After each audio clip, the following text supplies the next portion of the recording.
Big business. RSK, let it play, boy. Yeah. When I tell them I'm an Israelite, it's big business, nothing miniature. Serving same thing as minister. Kill the flesh, how to finish them. These commandments, they'll sustain you.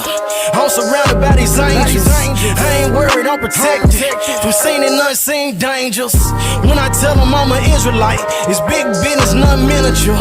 Serving same thing as minister. Kill the flesh, how to finish them.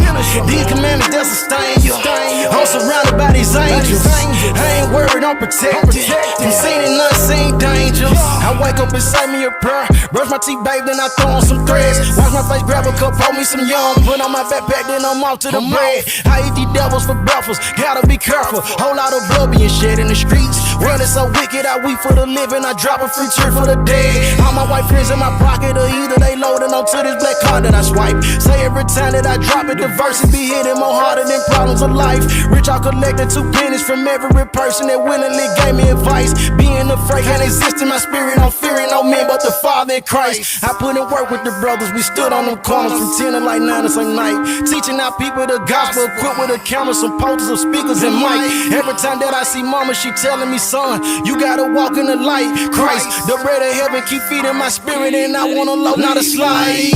When I tell them I'm an Israelite, it's big business, nothing miniature. Serving same thing as minister. Kill the flesh, how to finish them. These commandments, they'll sustain you. I'm surrounded by these angels. I ain't worried, I'm protected from seen and unseen dangers.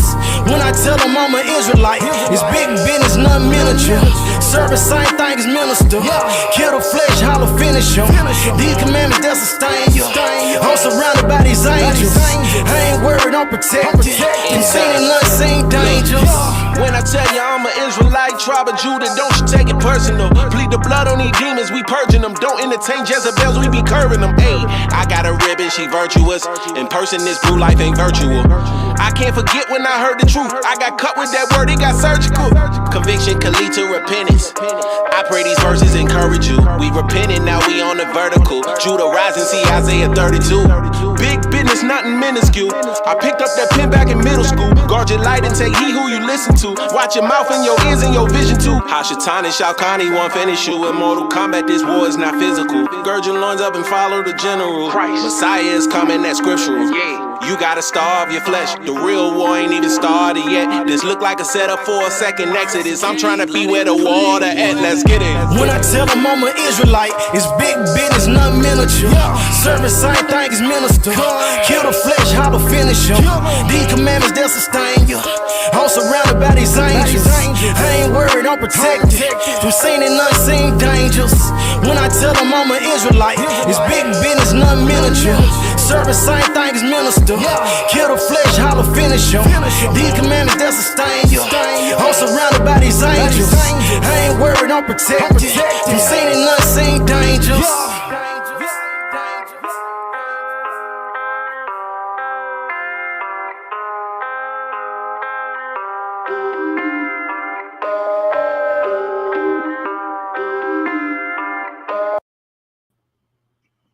We Japanese still. You getting cooked in front of your family?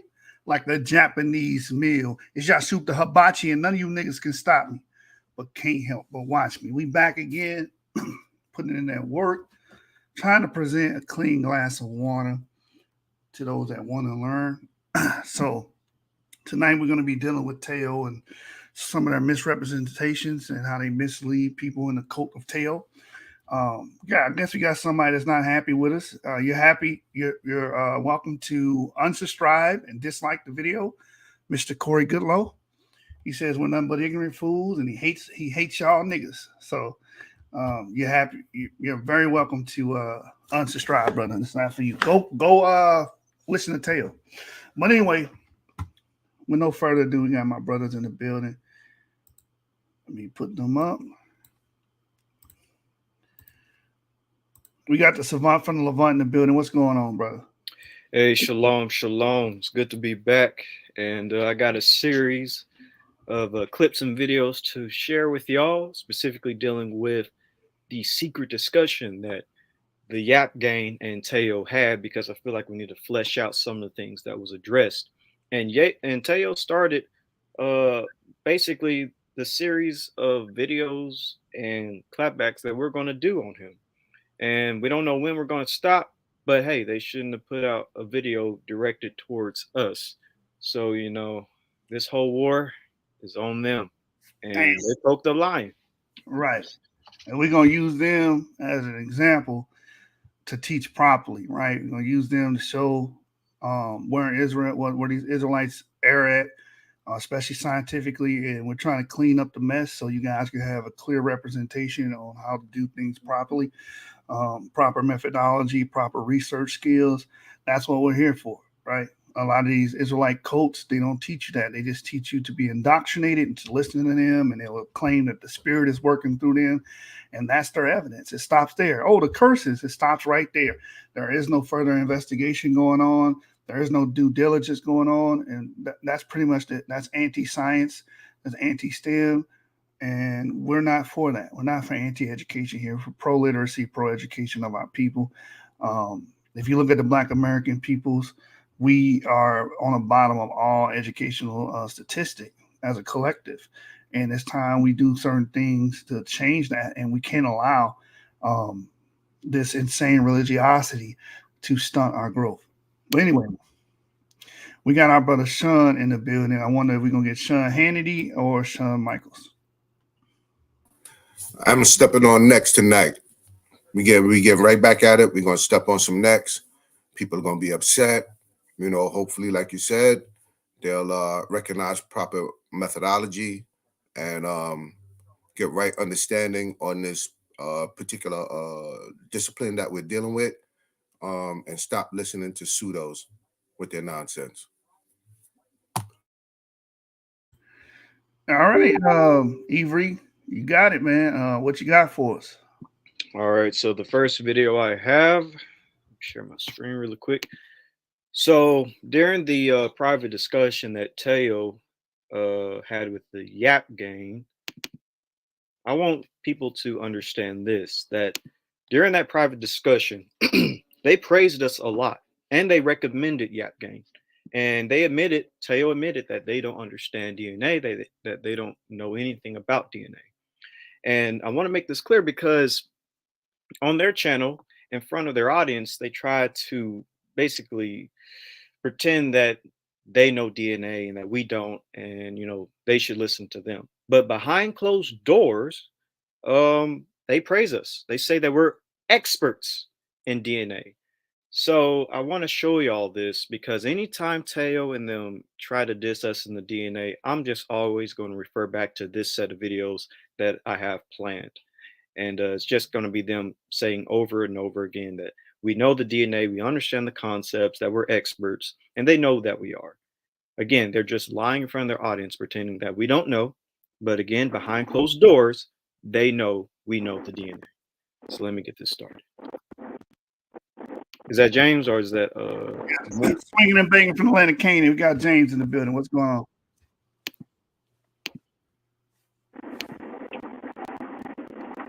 All right, James, I think you might.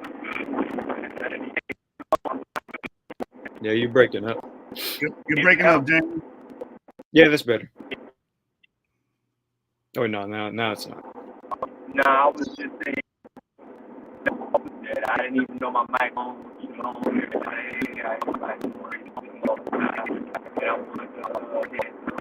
don't think y'all live right now. We are live.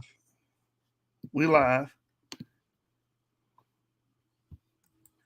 We are live. Yeah, we're autodidactic when it comes to DNA. That's right, Sean. Agreed. We're not experts, but we are well studied.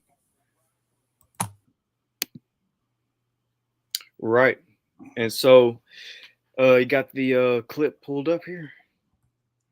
Yeah, so first I'm going to start off with the Yap Gang affiliates and people calling the banners of Yap Gang, calling for the banners, lighting the beacons, I want to show y'all this, whip this up. And you can make the screen big, but let's see. Hopefully the audio and everything works. I might have to mute myself for y'all to hear this. Just tell me if you hear the audio. Call the banners. war for my lord. They've all sworn to defend my father, have they not? They have. Now we see what the words are worth.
Shalom, and welcome to another episode of Teotw Exposing Himself.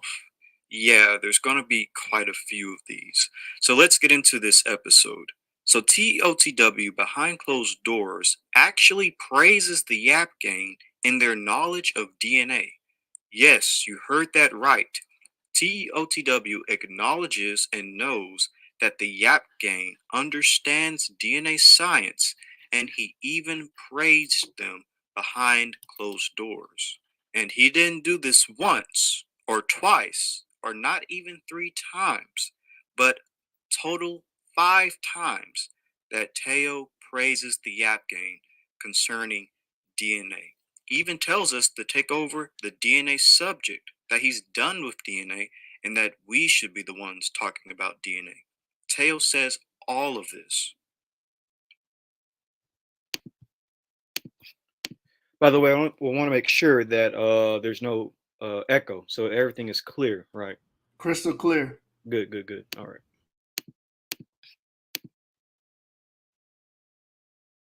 And at least you guys are have your answers more thorough. But a lot of the people that's teaching the haplogroup are not presenting what you guys are saying.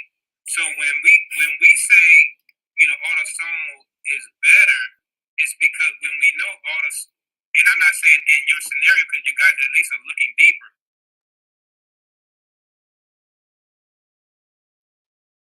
As a scientific exercise, I'm not saying this is not valid, and I think you guys are doing a good job understanding this. But I think maybe you guys have a better understanding of what we were saying and the issues. I hope because it's very complex.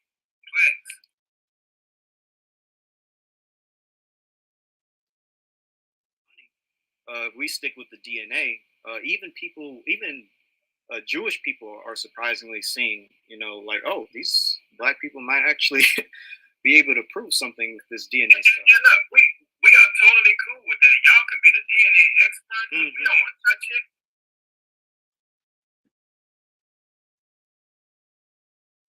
So all of these things count. So we take all these things in consideration. So this is why, we know you guys are really good at prophecy. We're trying to dig in another area. So we don't take it as a religion. We don't take it as, we just, like, if we're going to talk about this, then we got to be thorough. And we're being zealous, religiously zealous.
was like all these words were being spoken, happening with this, that, in this area, and the Tufi and this and that, but there was no scientific application to it, right? And I'm not talking about you guys. I'm just saying the randoms who came on there. I'm talking about a boo.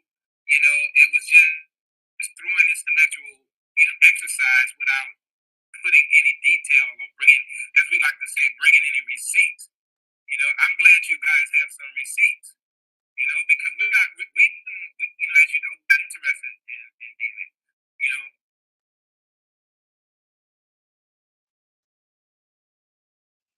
I'm just making something up. I think we should go live with this. I think we should allow everybody to come on and speak with that. You know that because the whole ugly part of everything that's going on is we going live. Everybody. Well, fellas, we would play it against each other, right? Because, yeah,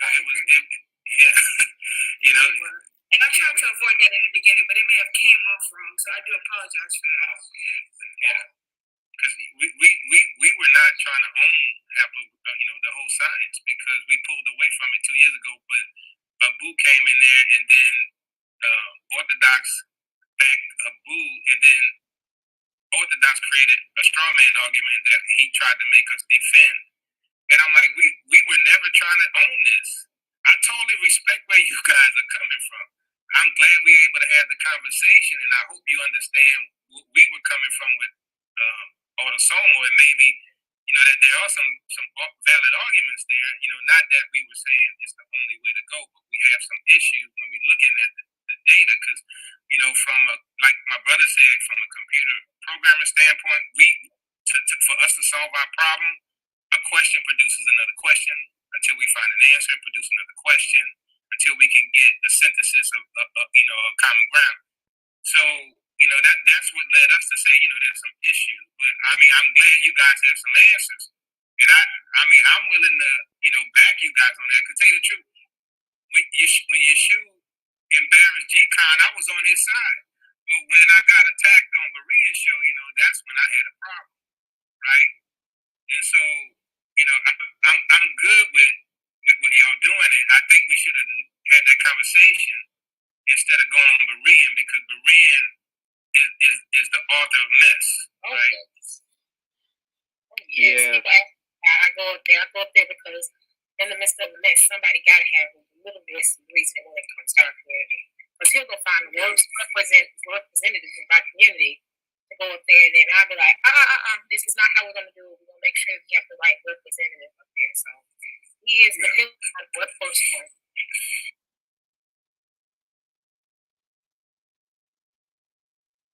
And if anybody ever like let's say you're on Berean TV and someone brings up DNA, I think it's best when it comes to stuff like that, just say, hey, we got Israelites in the field of genetics. Go talk to, Yeshua, the Hebrew of Israel. Yeah. Y'all the experts. We gotta tell them our way because we don't.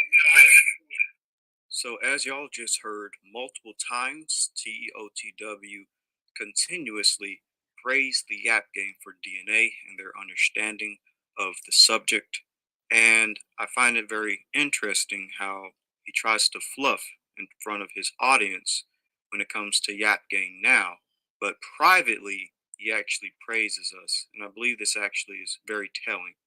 But I'm not surprised because Teo is a very fake individual, so of course in front of his audience he'll try to pretend that the Yap Gang doesn't know what they're talking about, but behind closed doors he knows exactly that we are correct when it comes to the DNA, as you just heard, praising us. But hey, that's just another episode of Teo exposing himself. Shalom. Was there anything that y'all want to say concerning those clips before I get to the next one? I mean, all I gotta say is you guys can see how these people are, and this was brought up before with the woman that was in the chat, Sister E, and I brought this point up.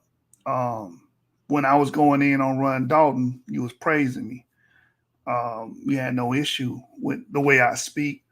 You had no issue with my temperament. You had no issue when it was Run Dalton. Excuse me, when it was Run Dalton on the chopping block. But when I go against your guy, your cult leader, now you got a problem. That's a point I brought up. And he said in the video, when Yashub embarrassed G-Con, I was on his side, right? So it's like, what the information didn't change. It was the same information. We was using Y chromosome DNA in both instances, the Run Dalton debate and the debate with G-Con and what's the other guy, Kevin. And the same information being applied. Y chromosome, downstream mutations. Who are these people? Who best fits the descendants of Shem? And we created that model. The same information was applied, but they were cheering that on, right? They were cheering that on because we were getting at the people they don't like. The minute that our swords point towards their ideology, now it's a problem. Now we're the enemy, right? Now it's down with the Yap gang, because we don't teach racism here. We don't advocate Negro only doctrine. We tell the truth about the color, the skin color, and diversity of the Jews. Are you pro-Israelite or are you pro-black? You got to pick one because those two don't exist on the same plane. You have white Israelites, you got black Israelites. You got black Jews, you got white Jews, and everything in between. The Jews are an old group of people that have been migrating for years, right? Been expelled, moving, and going through several geographical localities, mixing and intermixing with the local population. So therefore, the progeny of Jews will not look all the same. So now that that's clear, we've been teaching. We taught that last year, but they said they was on our side. This is what I say about the overall fakeness and disingenuine nature of the BHI cults. Because as long as we can be used for their benefit, they're okay with it. The minute that we start criticizing and critiquing the things that they teach and exposing the racism, exposing the misteachings, exposing the the eisegesis. Many of these groups they employ eisegesis to come to many of their conclusions, meaning it's stuff that's not really in the Bible that they're claiming that's in the Bible that supports their claims. The minute we do that, we become public enemy number one. So that's what I got to say about that clip. It's very telling that they were praising and saying we're experts now. A year later, now we're not experts or whatever. We're autodidactics, by the way. We didn't go to school for this. I took out the time to buy books and material, and we share material between each other. We get each other's opinions on the papers and whatnot. But the high praise was there, and these guys admit that was not their lane. But they're selling their audience another story, and the other story is that they know what they're talking about and we don't. Even though all of the literature says the same thing. Y chromosome DNA, Y chromosome transmission is from father to son. So whatever Y DNA you have, you inherit it from your father, and he inherited it from his father, and that shows your patrilineal lineage.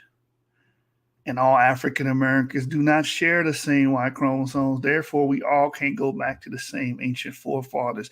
Therefore, we all can't be Jacob's descendants. You got to pick one. You can either my people, majority of my male kinmen are not descendants of Jacob, or your kinmen are, or vice versa. That's all we're saying. It's not going to hurt me a bit to be honest about the situation. You guys are trying to do this Negro on. Hey, that's big facts because they try to sweep aside, I'll say at least 70% of the African American Y chromosome and E1B1A to the side for their less than 1% G2A4. Yeah. Like that didn't make no sense to me when they tried to make that. It just shows their double-minded nature and their stance to protect their doctrine no matter what facts come out, no matter what, they're going to keep pushing it just to get followers instead of pushing the truth for truth's sake like we do. Right. Because it could come out that E1B1A is not did not play a role with Israelites. We'll be fine with that. It's all about integrity. But what you're doing is turning the Bible into a racial classification book, and it's not that. It never was that. The idea of race, when the Sephardic Jews came to Senegambia, we just covered this book in its entirety on the channel. They had no idea about a black and white race. They just knew, oh wait, these brothers are down with my religion, and oh, we got similarities. They keep circumcision, we keep circumcision.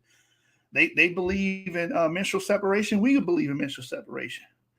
They believe in ritual slaughter of animals. We believe in the same thing. And it was okay. It's the ideology that's bringing us together, not the skin tone. Because many of these Sephardic Jews will be considered white, and many of the people on the coast of Africa were black, and they still merged. Right, so they didn't have this concept of you black, you white, you stay in your box, I stay in my box. That came later from Northern Europe. So I know I said a mouthful. I don't want to hog the mic, man. If somebody else want to give their opinion on what was just aired on the show, go right ahead. Hey, did you hear what I said, Jashu? Because I couldn't even hear myself.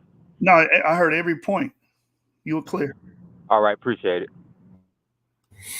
Yeah, so the Most High made it clear that during the end times that knowledge would be increased.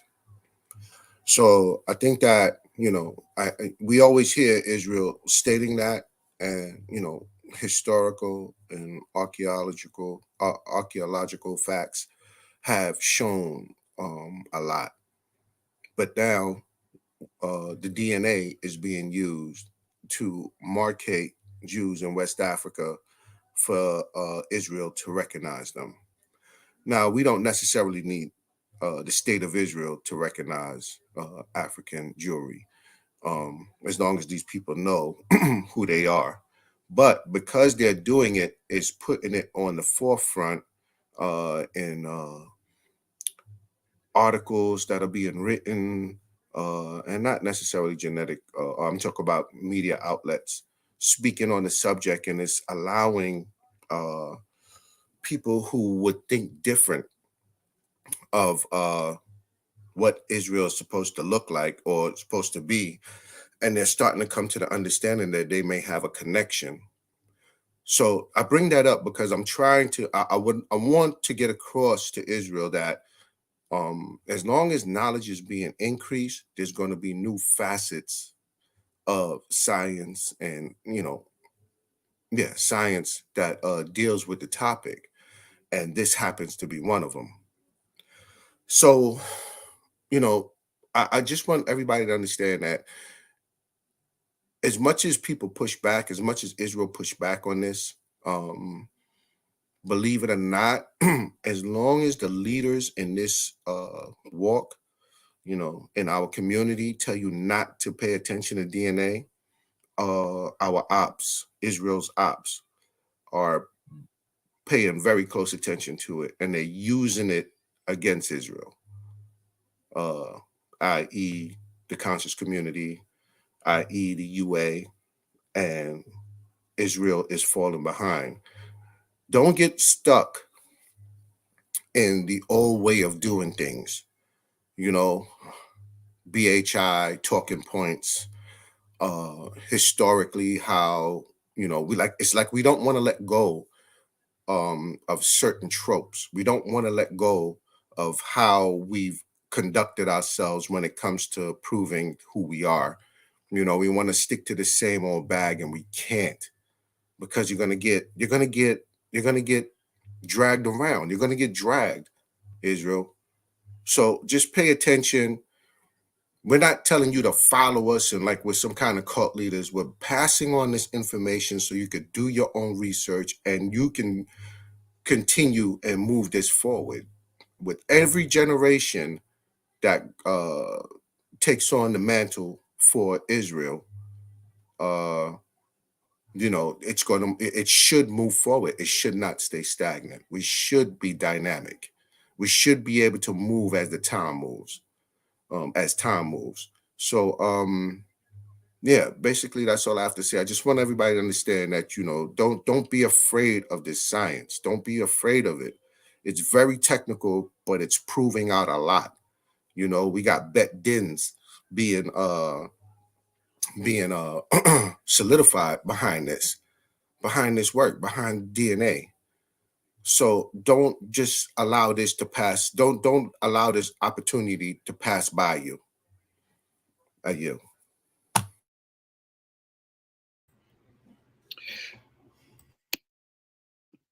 Yeah, beautifully said, everyone. Beautifully said. So I got the next clip here, and yeah, just concerning the video we just watched, just rehashing, Teo acts completely different behind closed doors concerning Yap Gang. As he said, he was saying nothing but praise and recommendations for Yap, but in front of his channel, he tries to act completely different. That's a fake attitude.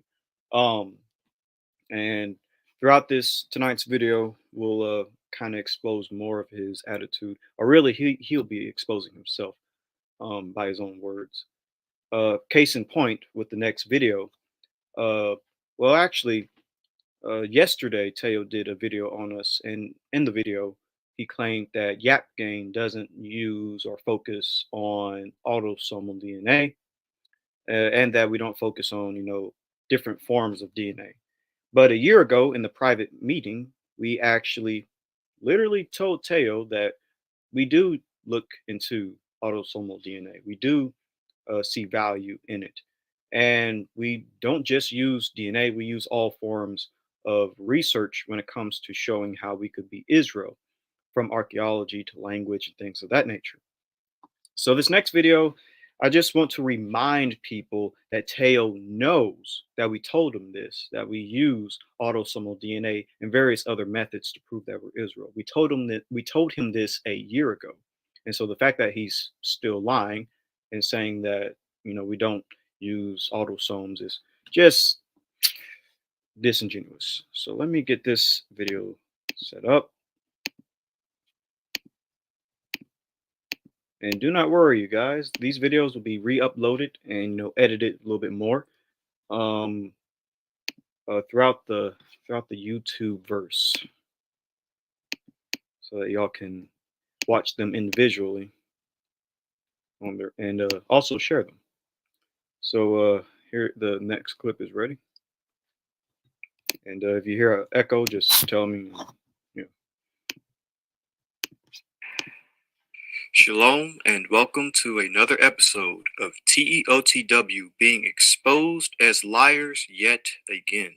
The lie we plan on covering is the fact that TEOTW claimed that the Yap Gang doesn't use autosomal DNA. But in fact, we do. We use all forms of DNA. And we even told them this in a private meeting that we had that was roughly almost a year ago. But TOTW keeps saying that the Yap Gang doesn't use autosomal DNA, even though they know the truth that we do. Here is them repeating that lie in their own words, and here is us literally saying a year ago or so that Yap Gang does indeed use Y-DNA and autosomal DNA in all forms of genetic research.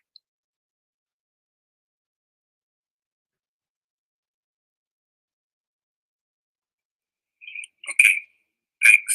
So, are you guys, have you all put any effort in looking at autosomal? And if so, is there a reason why autosomal is not valid for you guys or invalid?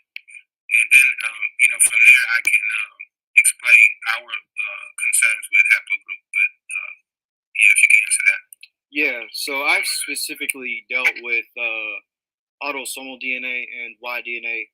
And personally, for me, I use both autosomal DNA and Y-DNA when it comes. Well, I try to do my best to use everything. Language, archaeology, customs, culture, stuff like that. So that being said, I use both Y-DNA and autosomal DNA. I have no problem with it, but I have a particular way that I do use it though. So, and I think the rest of YAP also use a little bit of both, depending on the way you're going to do.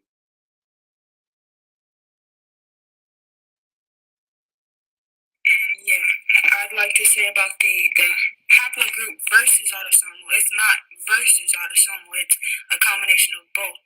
And why is because autosomal, when you go through the generations, you will only get as much DNA up to 9 generations back. And so we're much farther from Jacob than 9 generations.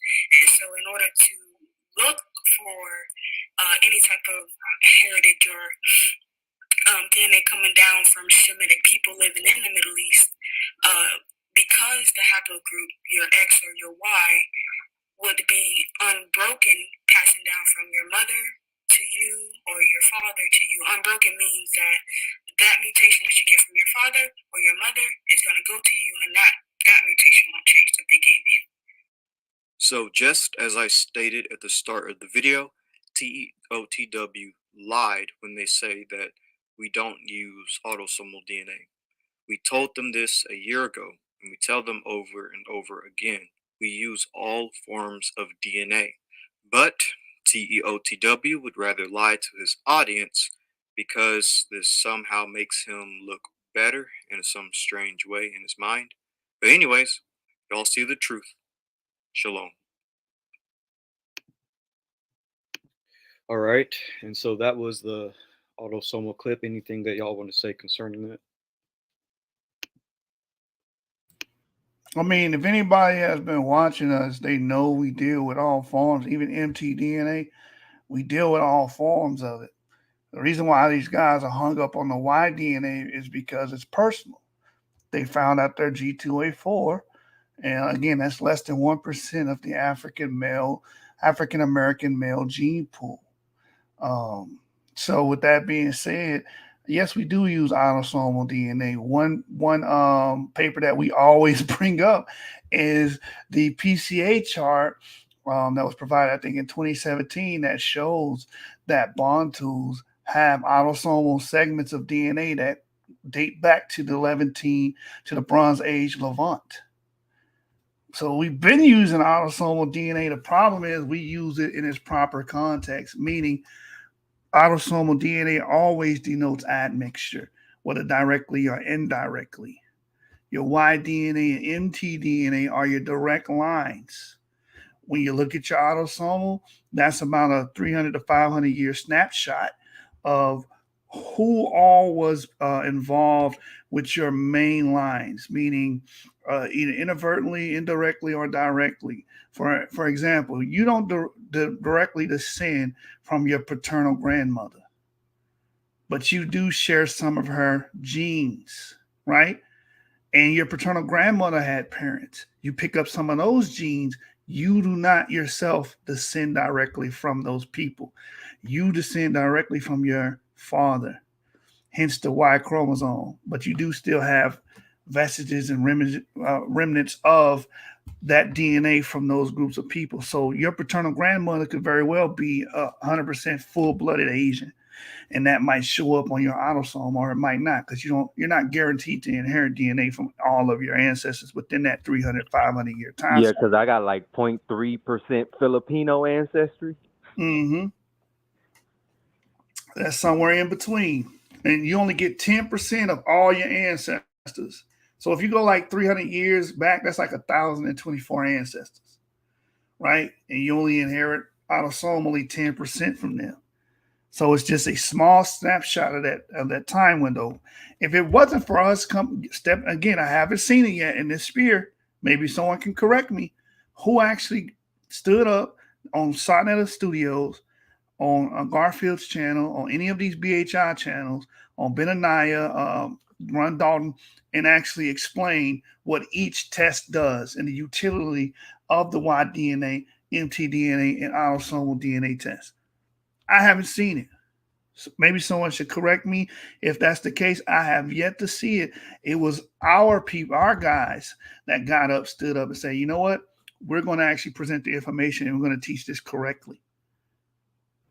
Hey, you're right. Because remember, I used to always say that Jewish forefather was Sephardic. I used to always say that, but what did the DNA turn around and say? Well, no, he's not Sephardic. He's Belarusian Jewish. All Yeah. right.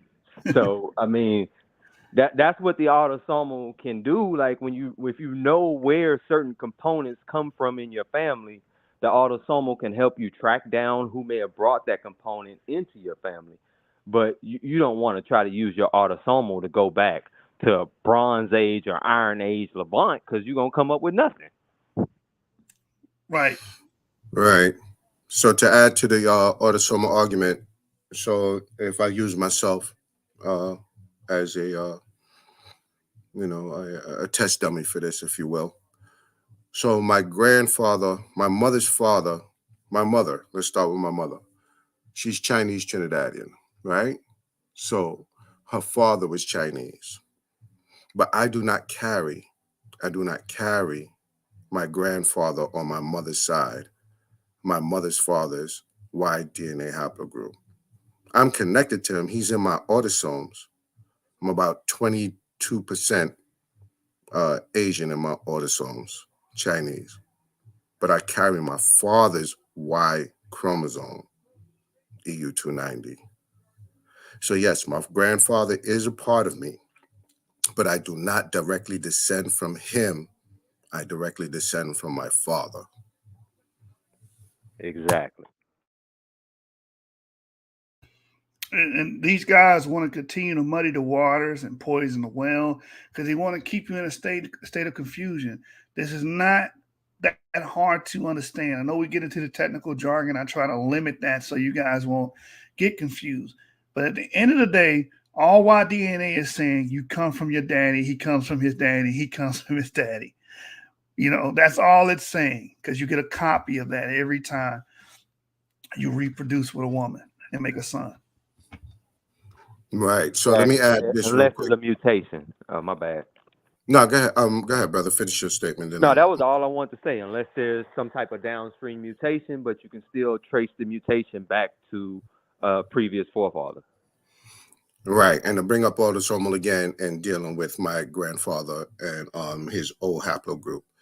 Um, I could tell you that I have first cousins because of my mother's brothers, right? They would carry, my mother's brothers would carry their fathers, my grandfather's Y chromosome. So I literally have about half of my male first cousins from my mother's side. It's haplogroup O, right? So, they carry my grandfather's Y chromosome. So this is how you could be related to somebody in the first degree, but not carry the same Y chromosome. There you Right, and that those are another talking points that they try to use to confuse the audience. Well, how am I related with other people that have haplogroups? Marriage, admixture. You have like my sister can go marry a Chinese person, and her son will be my nephew, right, or her daughter will be my niece. But that child does not share the same direct lineage that I have. You know, it's just that simple. And it's nothing inherently wrong with my cousins carrying my grandfather, my mother's father's uh, haplotype. Being from that haplogroup. There's nothing inherently wrong with that. And if you see them, they look like me. Some of them are darker than me. They have the same, Asian eyes that I have. You can tell that they're my first cousins. If you just look at them, we're related. But I do not descend they are my great grandfather's progeny. Excuse me, my grandfather's progeny, or my mother's, or my maternal side. I am not. I am my father's. And that's important, Sean, because again, what is the ultimate question? We can't keep pushing this down people's throat that we're all from Jacob and don't go to the realization that Jacob was a human being. If he existed, he'll be a human being. He'll be a man. And men carry Y chromosomes. What would be that Y chromosome? And we hypothesize that it would have to be an E marker. Now, if you could come up with a better model, go right ahead. But he has to have one haplogroup. You know, he's not some alien from another planet, that has several different haplogroups and able to pass down different haplogroups to his children. We have never seen that to be the case. So he has to have one haplogroup. Therefore, we all can't be from Jacob if we all have different haplogroups, meaning what is a haplogroup? A group of individuals that share a common ancestor. If you're making the claim that Jacob is the father of Israel and you are a son and a product of Jacob directly, then you and everyone else that make that claim will have to have the same haplogroup. Because a haplogroup denotes that you share a common ancestor. And this question that you're posing would make Jacob be that common ancestor. That's all we're saying. Make your arguments logically cohesive. Right. And why do we say that any other haplogroup is nothing inherently wrong with being from any other haplogroup that may not be Semitic? Why do we say that? We say it because they're all descendants of Noah and they have access to be saved. So this is why we always make the argument that, it's nothing inherently wrong, like the Teotw twins. There's nothing inherently wrong with you being from who you come from. You being haplogroup G. There's nothing inherently wrong with that, but be honest about it. That's all we keep trying to tell y'all. Be honest about it. Gorilla Hebrew, anybody else. James is honest about his walk, his lineage. Just be honest about it. There's still salvation for you. You are progeny of Noah. Are you? Open the Knowledge has a question. He says, 49ers, quick question. If a female is the only child, how do we find her father? So I'm guessing you're saying that they don't know their father. That'll be a great reason to take a DNA test, because what will happen is you can probably find a first cousin or somebody that may share a paternal grandfather, and you can possibly find out what that Y chromosome would have been through that first cousin. So I would just advise whoever's going through that to take a 23andMe test. And that's why it's important. A lot of people should take, especially in the African American community where we come from broken homes. You can probably find siblings, mothers, relatives. My wife did that. She uploaded her DNA to 23andMe. She found somebody that she was a 22% match, which means that person was either a cousin or a half sibling, meaning they don't share the same mother, but they may share the same father. Right. And that's through autosomes. That's an attestament on how autosomes can work for you in the first, second, third, or especially in the first generation. If you're just looking for a father, they would, if you're if you're a woman, you have two X chromosomes, so you don't have a Y. But even though they might find, like he said, a male cousin, like Ox just said, a male cousin, even though you may not share as a woman, you don't share his Y chromosome, so you don't know what your Y chromosome is, they will be able to find out who your family is, or if you are directly related through your autosomes because of the high frequency in your the high match in your autosomes. Yeah, so he'll be able to, because he said, I asked because I thought you can't. Well, you never know. You can upload your DNA, and somebody in your family that you didn't know you were related to could have uploaded it, and they find that match. Then you can get in contact with them. Like, hey, I got this close match. It either means we're half siblings or first cousins. who do you descend from? Who's your father? Who's your mother? And the conversation would go from there. Like I said, I've seen this happen firsthand because my wife found her father same exact way. She went on there, she took the test, she submitted her DNA, and she found someone that was 22% match. She found out that was her sister. She got in contact with her. She got in contact with her father. They all convened. She took a DNA test to prove paternity with her father, and it was a 99.6% match. She never knew this man her whole life. She met her biological father through 23andMe. So that's how you do it. Open the knowledge. All right, Eva, you got another clip or what's going on? Yeah.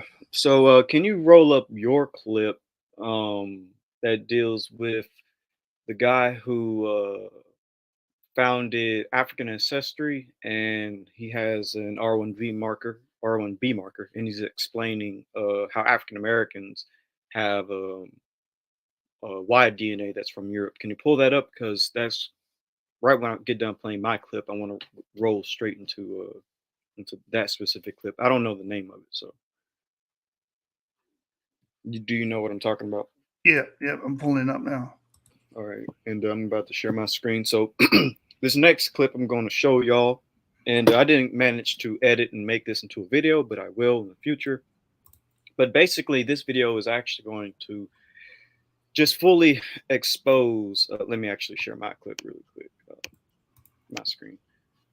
But this video right here that I'm about to play, this next clip, is going to fully expose the fact that Teotw knows that when it comes to these haplogroups and the Israelites, specifically when they're in captivities, that due to mixing with other populations, uh, you will gain that haplogroup. Like if, let's say, a Babylonian mixed with an Israelite woman, that kid is going to have that Babylonian man's haplogroup.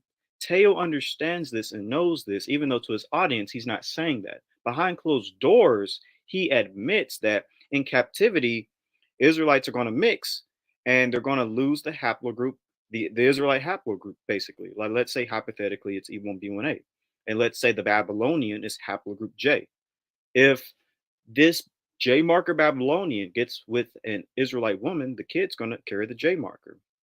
And let's say the other Israelites are E1B1A. Teo actually knows this, and we're going to explain, or I'm going to show you him actually saying that due to mixing, you're going to lose it.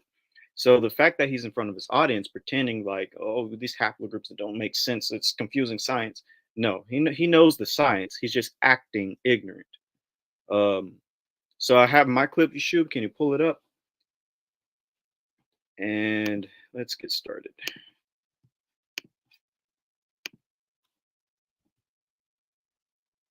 Say, for example, Babylonian captivity. Well, 70 years in captivity in Babylon, and Israel intermarried with the Babylonians. They had mixed kids. There's many reasons why their haplogroup would have changed. The Syrian captivity, same thing. There's going to be mixture.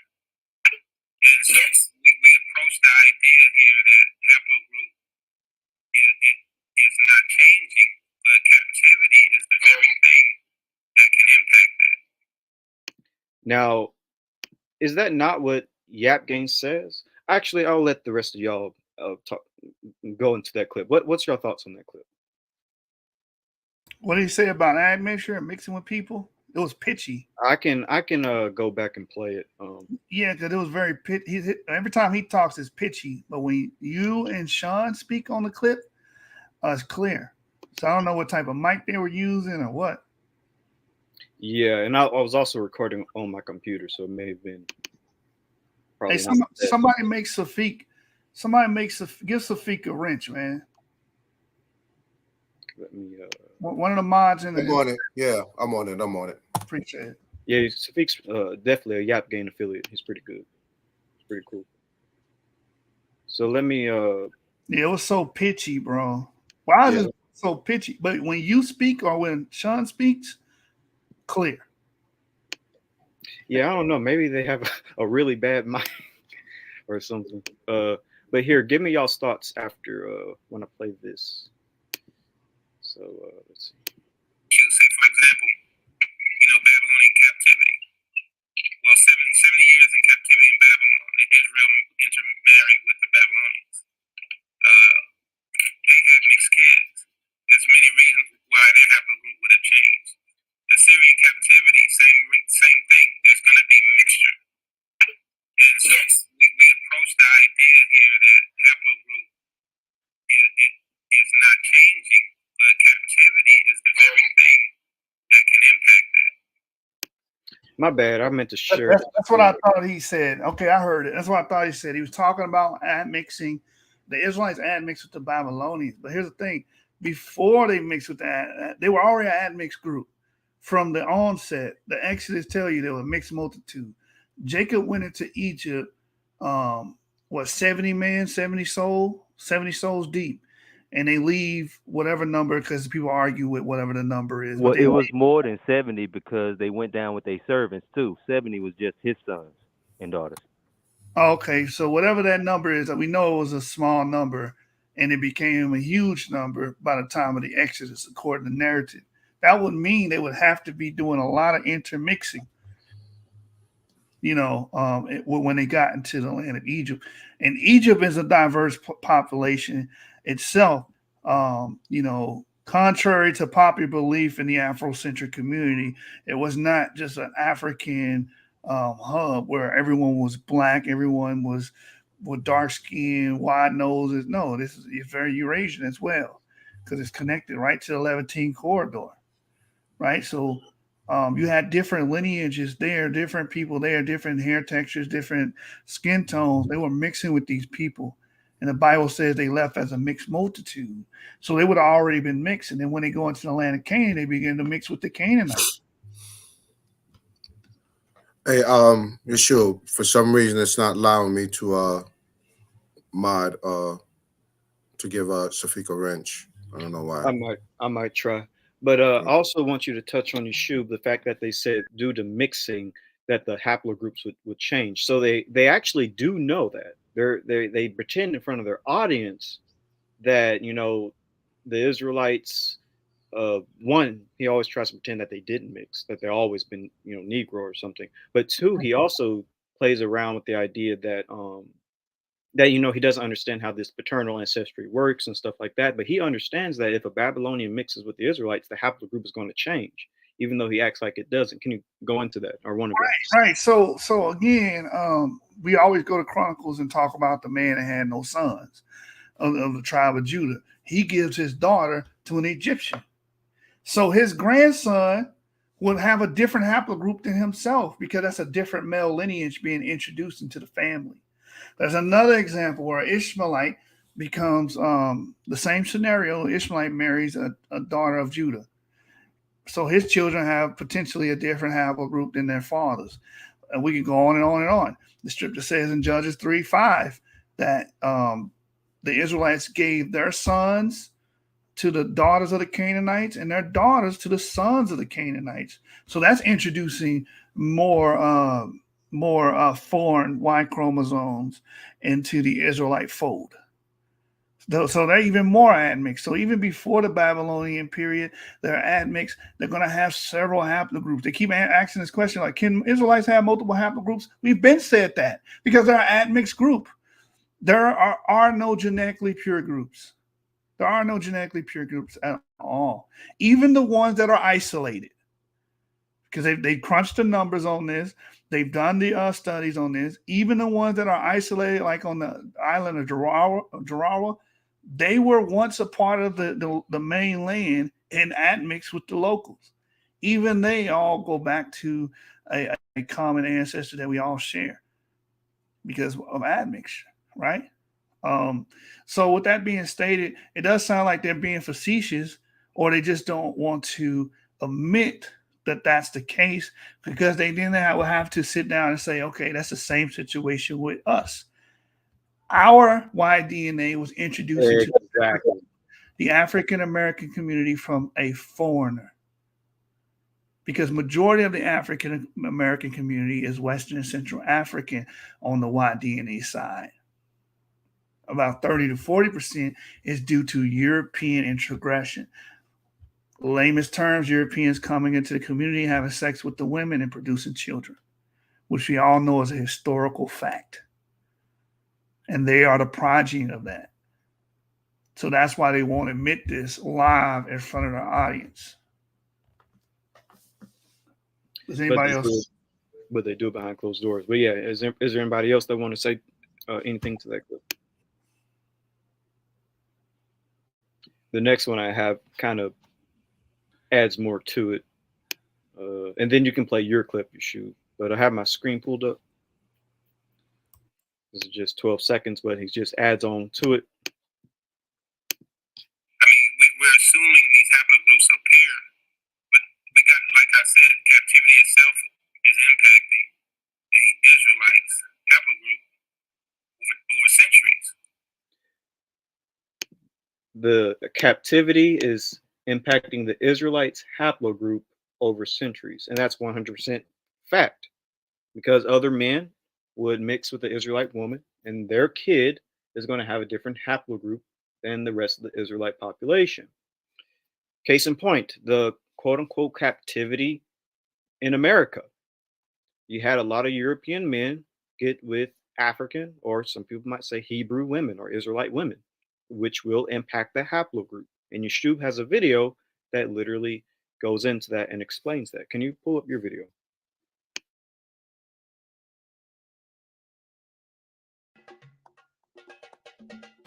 Hi, I'm Rick Kittles, co-founder and scientific And director turn of up the African volume a little bit, Ancestry. please. You know, in my travels around the country, I meet a lot of people, and many of them have the same questions. And so I thought it would be a good opportunity now to answer questions that you may have.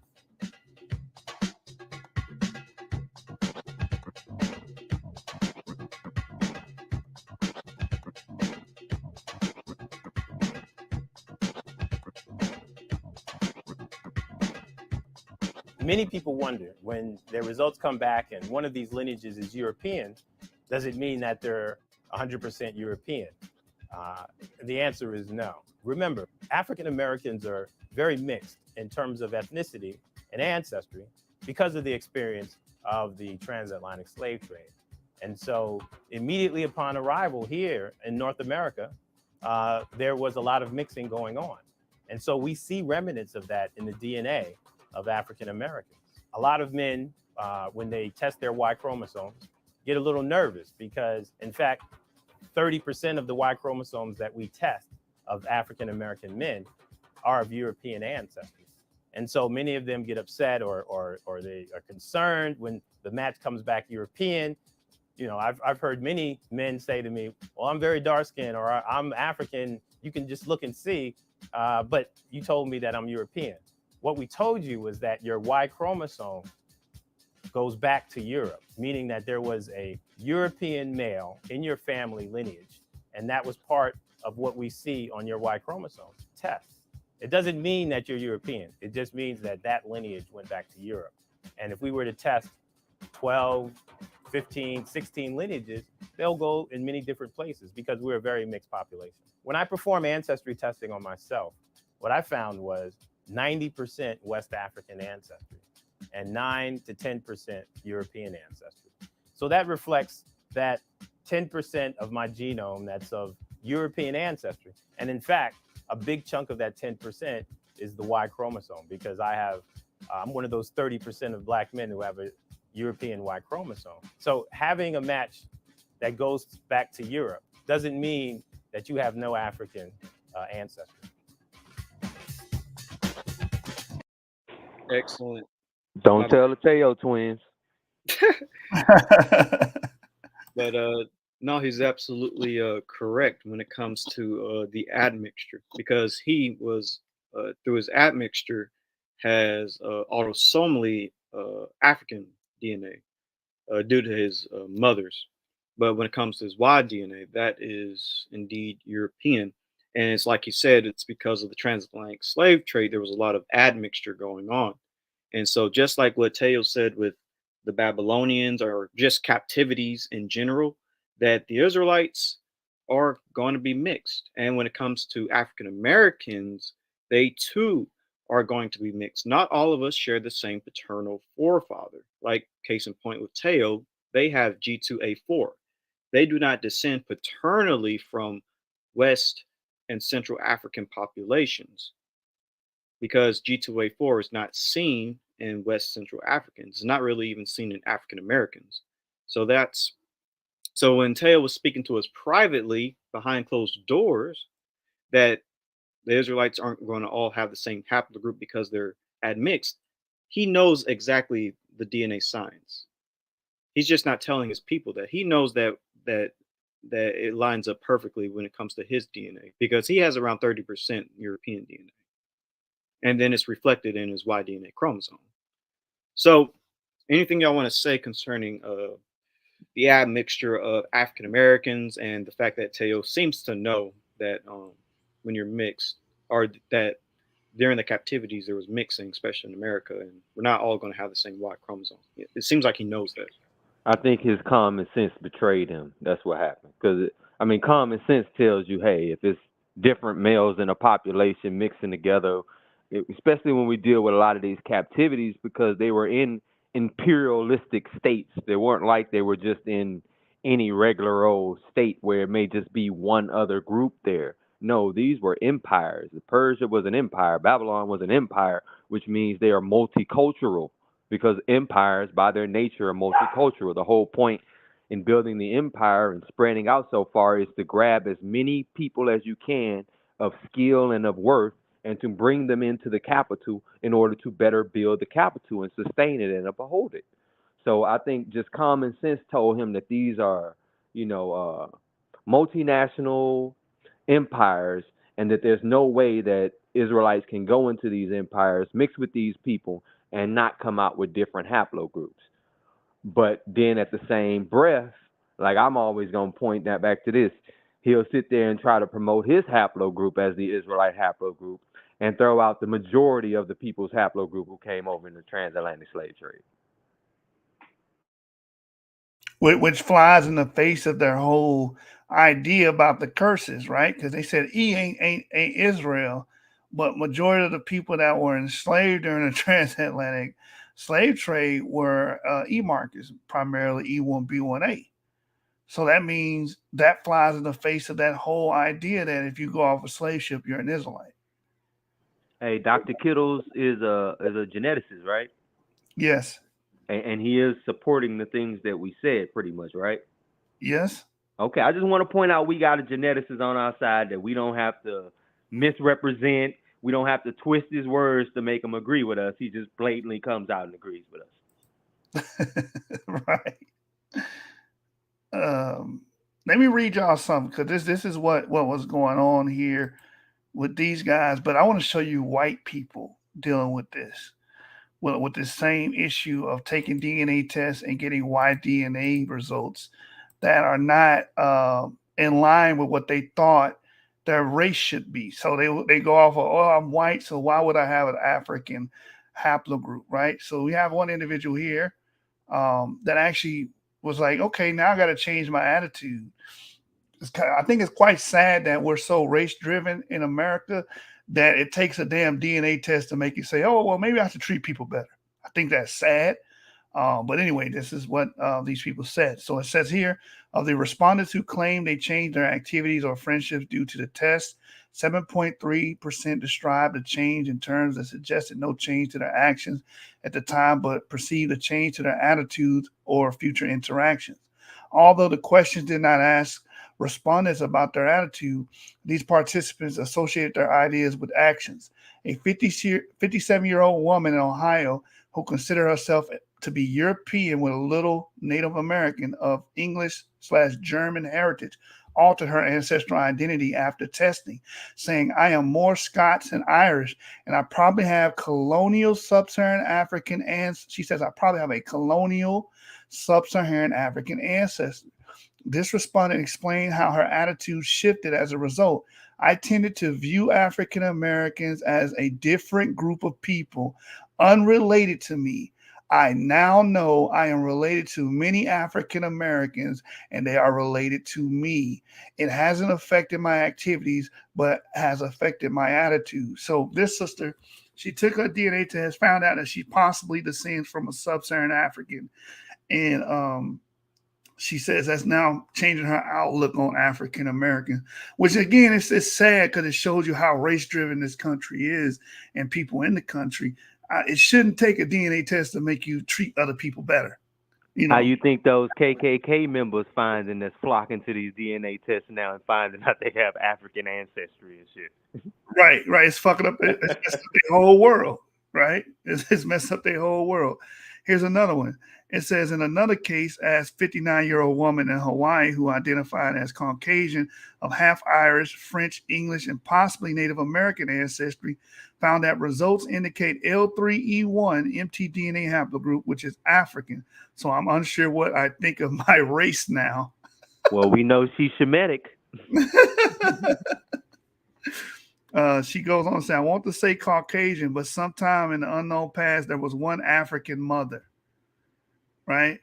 So you can see these DNA tests are shaking up the. Hey, I want to speak to that real quick. That did happen a lot back in the day, because when you had a interracial mixing take place, if that child could pass as white, most of the time the parent, even if the mother's black, is going to try to convince that child to go ahead and pass as white due for the privileges that were associated with.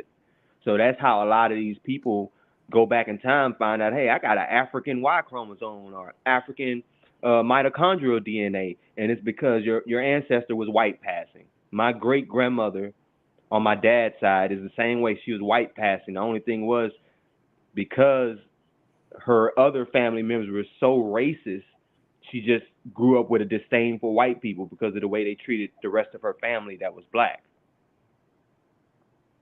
Yeah.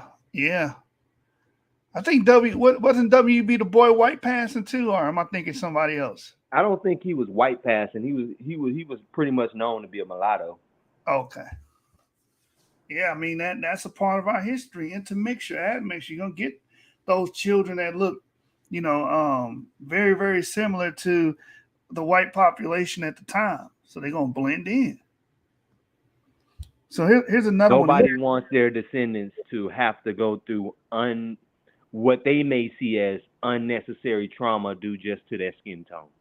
So if their child can be white passing, you're going to push them that way. That way they don't have to experience the same trauma that you may have grown up with. Right. It says here, a 61-year-old California woman who identified before testing as European with English, Irish, French, Scots, and German ancestry wrote, I'm in a very rare haplogroup of different surnames with geographical identity in Peel area of England. I now consider myself of African descent, evolving through Mediterranean and Iberian cultures, ending in the Roman influence, including the possibility of a Roman legionnaire or slave miner imported. She Romano British? Yes. Oh, wow. They said it here. Imported into the Derbyshire area during the Romano Britain times. Yo, that's crazy. Yeah, it's opening the eyes of a lot of people. And then you have, let me get the other examples in this book.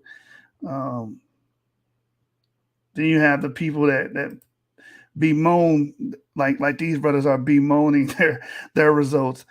So you have this brother here. I think we read this yesterday. We'll read it again.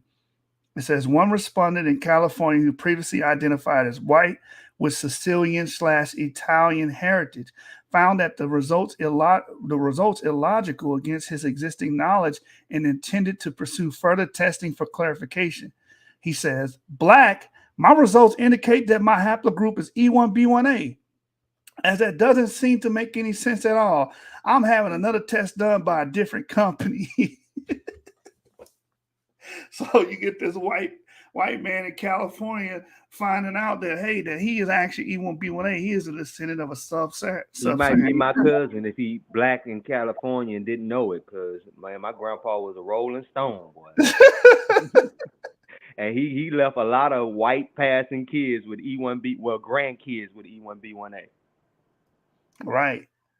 It says here, for some of these participants, their skepticism related not to the accuracy of the results, but to what meaning those results imply for their racial or ethnic identity. And this is the same issue Teotw is having. This is the same issue they're having. They don't want to accept their results because of what they call themselves or what classification they fall into. I'm black, family. Look at me. The same thing this dude did. He was like, look, I'm white. How the hell you going to tell me that my DNA matches with majority of the African-American people? How you going to tell me that? Nah, man, I got to take another test. I don't believe you. You know what I'm saying? Abu says here, KKKers with their African DNA and super anti-Semites in Europe with Jewish DNA, both often due to a recent ancestor who knew the truth of their past, but hid it behind a wall of over-the-top overt bigotry. Well said. Yep. Self-hate and loathing. Right, we got another one here. It says 143-year-old man from the United Kingdom who previously self-identified as white British of Nordic ancestry referred to the African haplogroup revealed in the test when he said that he was E1B1B coming to terms with being African. So, you know, not everybody was upset behind it, but you do have these extremists that get upset when they find out they have African ancestry. And this is from the book Reconsidering Race. Social Science Perspectives on Racial Categories in the Age of Genomics by Kazuko Suzuki. And the Israelite community is having the exact opposite effect. A lot of these racist Israelites coming to find out they have European markers and don't know what the hell to do with it. Right. Right. So, Avery, you got another clip for us? Yes. And actually, if y'all can just kind of freestyle just a little bit longer, I'm writing something down before I show this next clip. We got a question anyway, so we'll address this because we have dealt with this paper before. Second Exodus says the Erfurt, Germany research paper debunks the Khazar theory, origins for the Ashkenazi Jews. Okay, let me read this correctly. The Erfurt, Germany research paper debunks the Khazar theory origin for the Ashkenazi Jews, but it raises a new issue with them being overwhelmingly Northern and Southern Italians or Romans ethnically. So yes, so you do have that Southern European, when you're talking about the Southern European integration, which is what you expect because that's the route Jews took to leave the Levant and go into Europe. So that's what we expect for them to pick up those European. Yeah, all throughout the Mediterranean. Yeah, yeah. That fits the narrative, brother. And you got to remember also that the Mediterranean was a hotbed of merchant ships and people traversing across the Mediterranean, right? From not just the Levant, but just North Africa into the Iberian Peninsula. So it was a lot of action going on there, a lot of ships, a lot of trading, a lot. Even the Greeks were involved. Exactly. You know what I'm saying? So that the excuse me, the Mediterranean for millennia has been a hotbed of movement between Europe, North Africa, and the Levant. Yeah, man. He says highly likely that they absorb overwhelmingly admixtures from both the haplogroup and autosomal DNA from Italians before entering to Germany. Yeah, I mean they would have picked up other members, you know, ingratiated themselves with those members, and as they moved, they would have moved with them. So yeah, they're not a racially pure, as we look at it today, a racially pure group. The Jews have always been an admix, intermix group. Right, they're a meta population. So yeah, they go, they convert, that's just natural. Because here's the thing, you can't. I've always said this: there's no way you can exist where you close yourself off to everything. Then how are you going to trade? How are you going to build? How are you going to grow? How are you going to expand? You have to ingratiate yourself with other people to do those things. You can't be insular, 100% insular. Hey, Jashub, you're gonna have to stop real quick, using all that common sense. You gotta start using all the common sense. Yeah. So Ezekiel Ben Yisrael, he says, I agree, but if Ashkenazi identify being Jews from their mother's side and their mother's side are mostly European, doesn't it disqualify them by their own standards? All right, so we had a lot going on during the time when after By the 70 way, I'm AD, ready when y'all are. yeah, when from after 70 AD, when the Jews went into captivity, some of these Jewish women were not necessarily from the line of the pure bloodline of Israel, but nevertheless, right? Because the brothers just made it clear that it was a mixed multitude. It was a hodgepodge of people. During that time, even though it wasn't biblical, that's where they decided to go with a maternal because women were getting raped by Roman men, Roman soldiers in Rome, being used and abused. And so they went to their rabbis and said, what happens to children that are born from an Israelite mother or Israelitish mother and, from a Gentile father? And so they decided that, any child born of a mother at that point would be still considered Israel.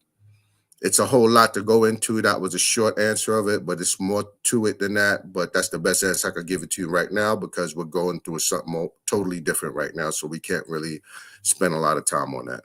Let me say Anybody this else want to comment on that? Yeah, let me say this real quick to it. It's real typical. Most of these migrations are dominantly male based. All right. So when they move into a different area, they're picking up women from that area.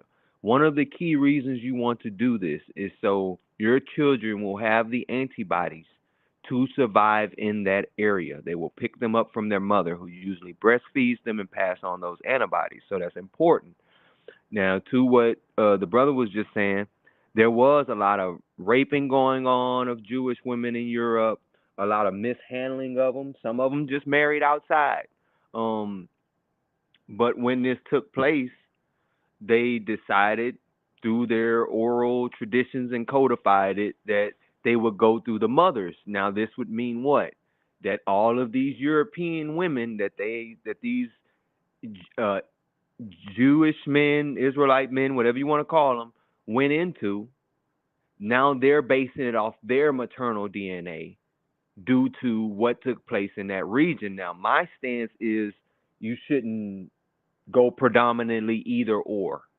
If the mother is an Israelite, they should be treated as an Israelite. If the father is an Israelite, they should be treated as an Israelite, especially if they were raised as one. Now, if they was raised as some type of heathen or something like that, I can see people invoking certain scriptures where children who couldn't speak the language, who act unruly, so on and so forth, were cast out the congregation.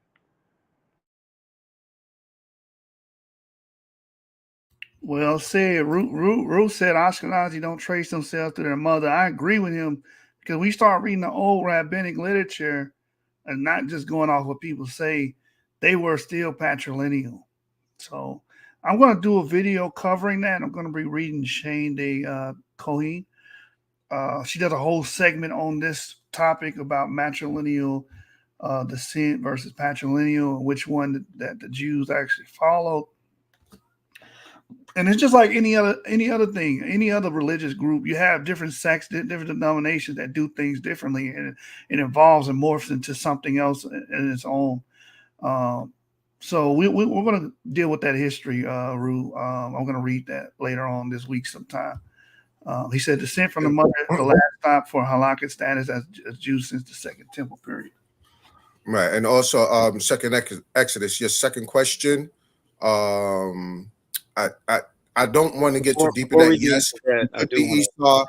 Yes, because of conversion, some of Yap could be Esau, could be Ishmael. All of those things we've been repeating that over and over again. Right? We can't base a E1B1A or E1B1B exclusively. What I mean by that, E1B1B being exclusively Esau, Ishmael, or E1B1A being exclusively Israel. We stick with the possibility that all of these people, Israel, Esau, and Ishmael, could be a mix of both E1B1A and E1B1B. But we're not going to stay here right now, bro. We got to move on. After all of this is done, we'll fill some questions. Also, open knowledge. I know you want the link, but give us a minute. Let us get through this, and then we'll deal with the family. All right? I would Just say give this, us a minute. John. Let us get through this. I would use preponderance of evidence points to instead Right. of that way it sounds more technical. Thank you, brother. Thank you for correcting me. Or helping me out with that. Preponderance of evidence. Teo said, we're trying to mystify the people when we use these multi-syllabic words. Yeah, because they're one dimensional. Of course, I would expect that from them because they're one dimensional. Everything is blackety black. So it's everything is one dimensional in their mind. They have no nuance in their thought pattern unless it comes to their maps or everything else that's pseudo. Then all of a sudden, they get creative, huh? Right. Then there's some nuance. But I don't want to stick on that right now. Let's get through. Bro got some more. I want to finish this up, and then we can play with, not play. We can deal with the family in the chat. Yeah, I just got 2 more clips, and then we're done. By the way, shalom, Joshua. I see Joshua there, the Iraqi Jew from Clubhouse. So the next clip I have, just to break down the basics, because I'll make this into an actual video in the future. But basically, Teotw says this: haplogroup E could be Hamite. He tries to make haplogroup E a Hamite in this next clip, claiming that it could be a Canaanite because of the Netuphians. But also, here's the interesting thing. Teotw admits in this video, again, this is during the private discussion, he admits behind closed doors that African Americans, the dominant haplogroup is E. Something he'll never say So publicly. he's calling us Hamites. Well, y'all Hamites. I can't say that.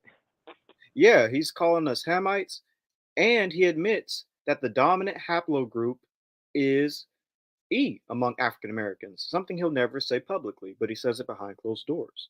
Also, Teotw tries to say that haplogroup E could reflect the slave owners. He says this. He says, well, damn. yeah. And here's the thing: if he understands that if a slave owner mixes with, let's say like a white man or whatever mixes with an African woman, and let's say that white man has haplogroup G, or let's say I, he understands that that kid is going to be mixed and going to carry the father's I marker. But why can't he apply that same logic to his own haplogroup? Because he's trying to make the E haplogroup in this next clip, the slave owner, but he can't apply that same logic to his G2A4, which is only like less than 1% in the African American community, as he just admitted, or as you'll see, he's going to admit that E is dominant among African Americans. So Teotw understands that, a captor having sex with a woman can change that kid's haplogroup, specifically the son.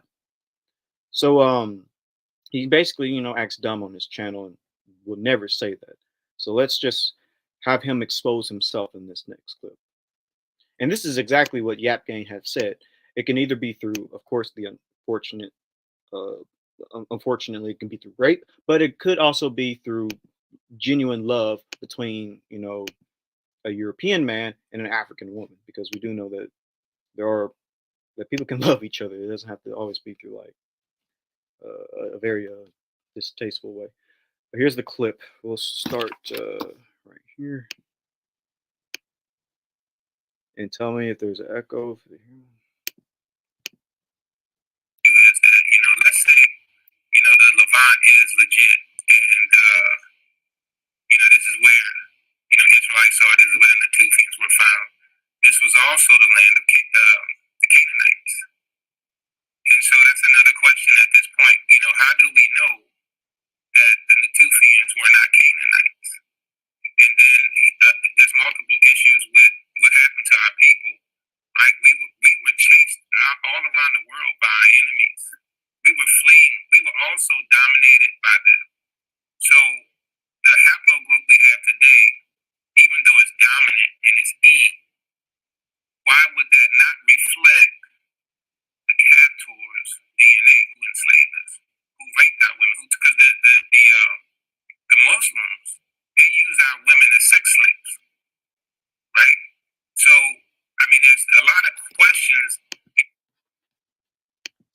And so I just want y'all to see there that, yeah, he basically threw African Americans under the bus. Is there anything y'all want to say concerning that clip? So basically, so the people that maybe did not hear him clearly, he's saying that all of us that have E markers are descendant of slave masters that raped or, excuse me, had forced relationships with Hebrew women or with African women or whatnot. And he even invoked the Islamic slave trade or the Arabic expansion or whatever you want to call it. Because he said the Arabs came in and they took the women and they had sex with the women and had kids. And that could be why so many African Americans have E markers. Ain't it ironic that he understands that that can happen, but he can't apply that to his own haplogroup? But anyways, keep going.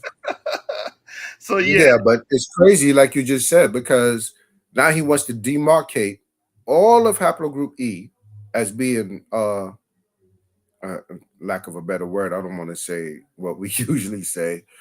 Um Israel. but uh Israelite. He's demarcating it and saying it's not. It can't right, be. as being Israelite through rape.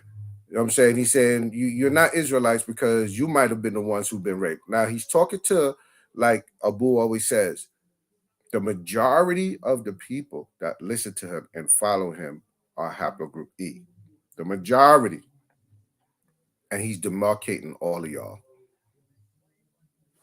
And he even admits in that clip that the dominant haplogroup among African Americans is E, which means he knows that his haplogroup is not the dominant one.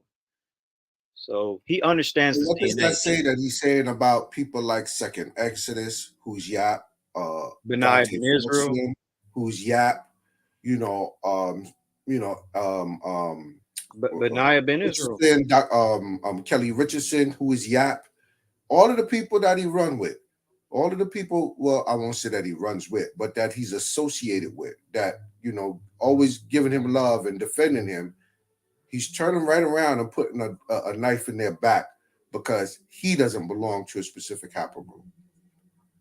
And I got more clips as well. I'm not going to pull up another clip of him basically saying that, but I have him saying that Ramses the Third is E1B1A, and because he has E1B1A, then we must be Hamites. But I'm not going to play that one. I'll make a separate video and make it nice and crisp for everybody. But yeah, he threw us under the bus more than once. Vanilla Gorilla said the same thing, man. Oh man, y'all trying to connect to the Hamite, man. Y'all trying to connect to the Hamite. Like, listen, man. If Ramesses the Third is a Hamite because he's E1B1A, that means all of us are Hamites. All of us. Majority of us are Hamites. Because he No, shared what that means is that they don't understand genetic diffusion. That's what that means. right. He don't understand what these haplogroups mean, and this is why we've taken the painstaking we did the painstaking hours of research and showing you guys what it means to have a Y DNA. The only way you can get Y DNA is from your father, which means if you're saying that he's a Hamite, then you're saying we all are Hamites because the only way he could have got that is through the putative forefather named Ham and his descendants. So you can't delineate this man and say that he's Ham and we're not. We all have to be that, or we're just not that. So that's the importance of us educating, and that proves my point.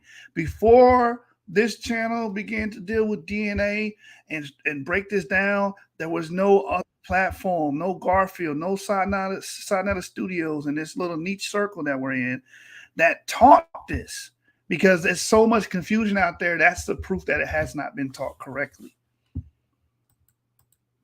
Facts. Right. And we took this road, we took this deep dive because nobody else would do it.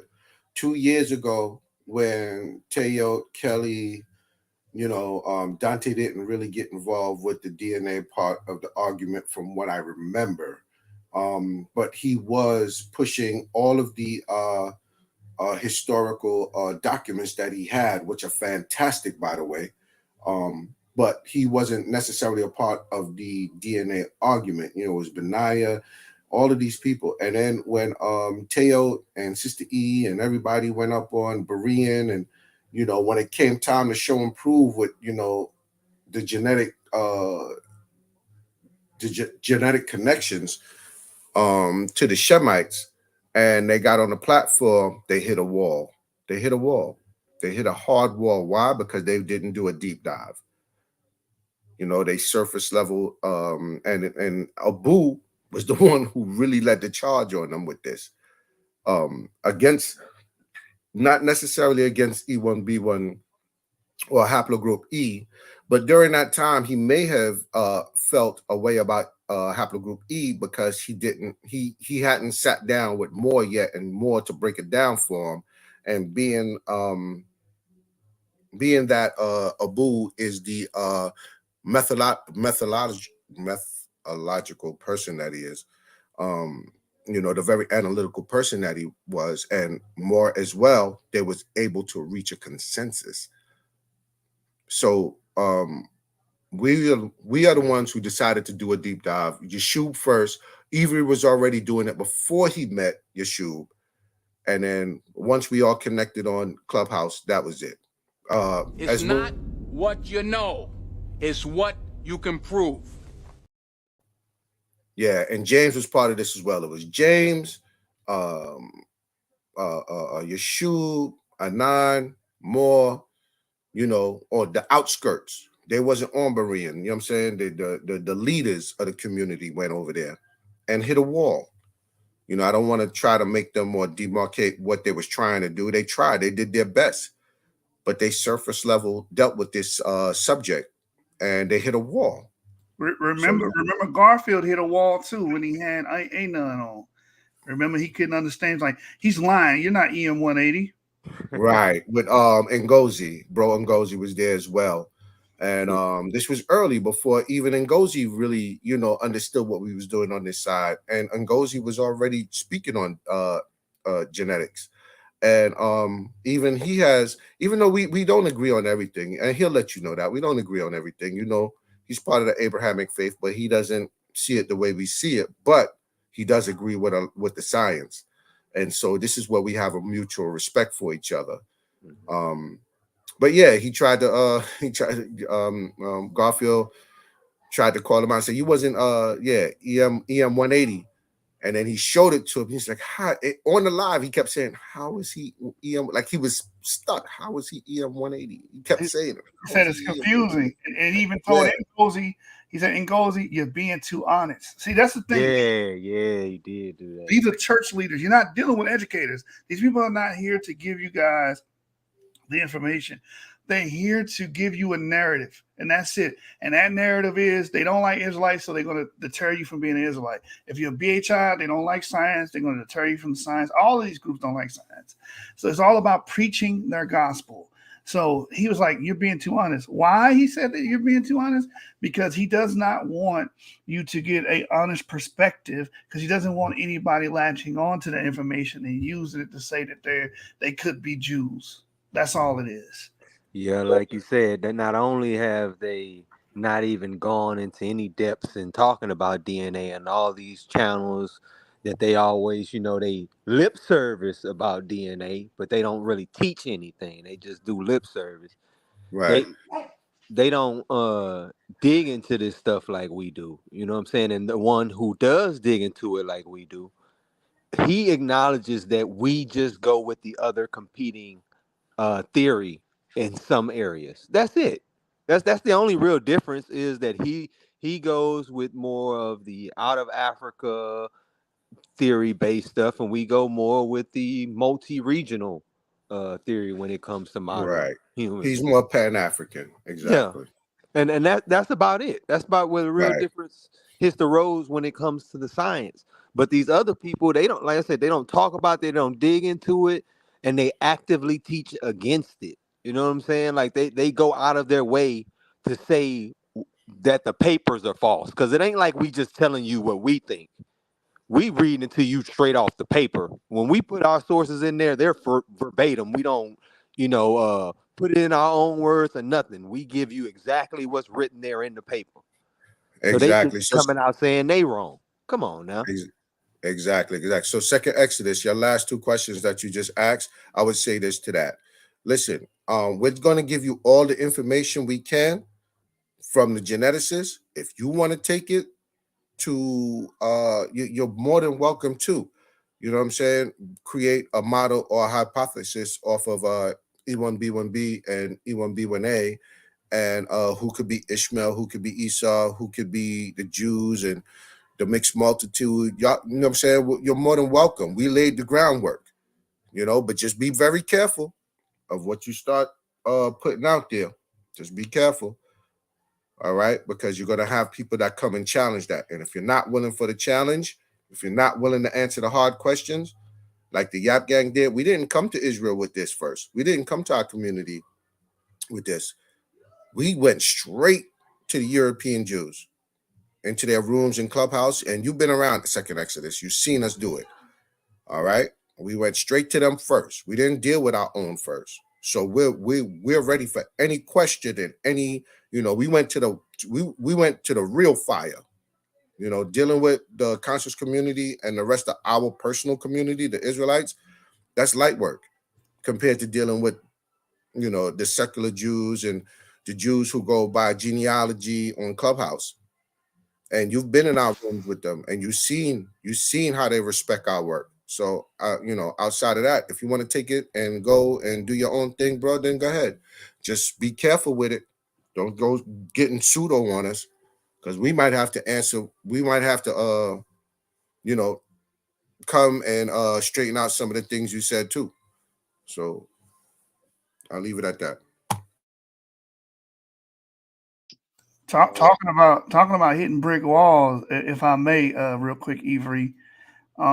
There was something brought out. Remember the secular, the what am I trying to say, Avery, about the Green Sahara, the sickle cell.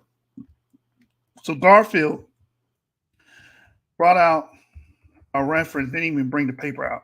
He won't open the paper and read it because he knows the paper is not going to be preachy. Like, it's not going to preach or proclaim. It's just going to say this could be the case. So they're not going to read the papers. They're going to say that proves that you guys were in West Africa 20 to 7,000 years ago, and that the paper don't say that. But what's interesting about that paper, then I'm going to go to David Reich, man. Yeah, start reading David Reich's books, bro, and David Reich's papers. You want to get a good understanding of this, grasp of it. So the sickle cell, 7,500 years ago, DNA paper. Let me see if I can find it. Yeah, but he said it was an adaptation. Didn't Razib Khan say it was an adaptation? It wasn't necessarily in us inherently. It was an adaptation, but I'm going to let you read because I know you got it. I know you got the source. Yeah, so the paper, I think it was a cell.com. Let me see if I can find it. So within the paper, it tells you that this type of sickle cell could have popped up in China and stuff of that nature. But what's interesting about it is he just stuck on this West and Central Africa thing, because again, I've said a long time ago, Afrocentrics want to use West and Central Africa as an ideological prison to lock our people in and say that we never went anywhere or any place outside of that. But if you actually read, never contributed to the global advancements going on in the world. Right. But Razib Khan, when he interviewed Razib Khan, he made it clear that there were other people. As long as you coming into an area where you're farming and you're opening up land and there's still water, there were other haplogroups that had to deal with this malaria thing. And this is how sickle cell trait ended up, it wasn't just exclusive to us.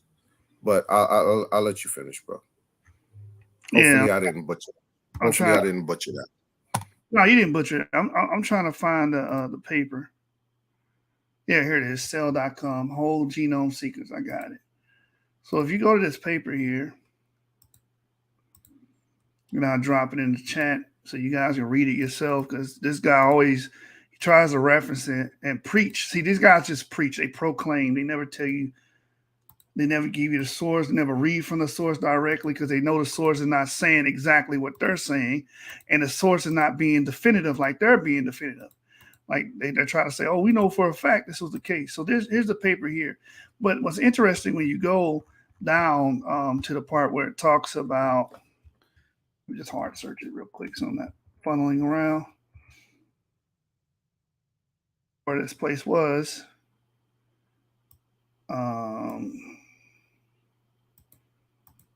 There it is, our results. So it says our results provide some suggestions as to where the sickle cell might have originated. Notice the language, might and suggestions. This is how honest scientific work is done. They're not going to be definitive. They're not omniscient. Scientists are not omniscient. They don't have a crystal ball. They can't see the past. So they just use the little data that they have as a proxy to try to determine what the narrative was or how these things came about. Yeah, everything's probabilistic. Yeah, everything's probabilistic. This is why Right. Just like nobody is omniscient. Teo is not omniscient. Israel itself is not omniscient. You know what I'm saying? We're gonna make mistakes along the way. You know what I'm saying? So you have to be honest with the science, and you have to use the proper verbiage to extend that to your audience so that they understand that. And this is what the scientists do, and this is what we do. Mm-hmm. Yeah. Says descendants of the Y chromosome haplogroup E1B1A V38 migrated across the Sahara from east to west, possibly around 19,000 years ago. They go their word again, possibly. But the way, if you listen to these guys speak, they're not going to use terms like that. They're just going to say, yeah, that we know it happened that way, with no proof, no evidence.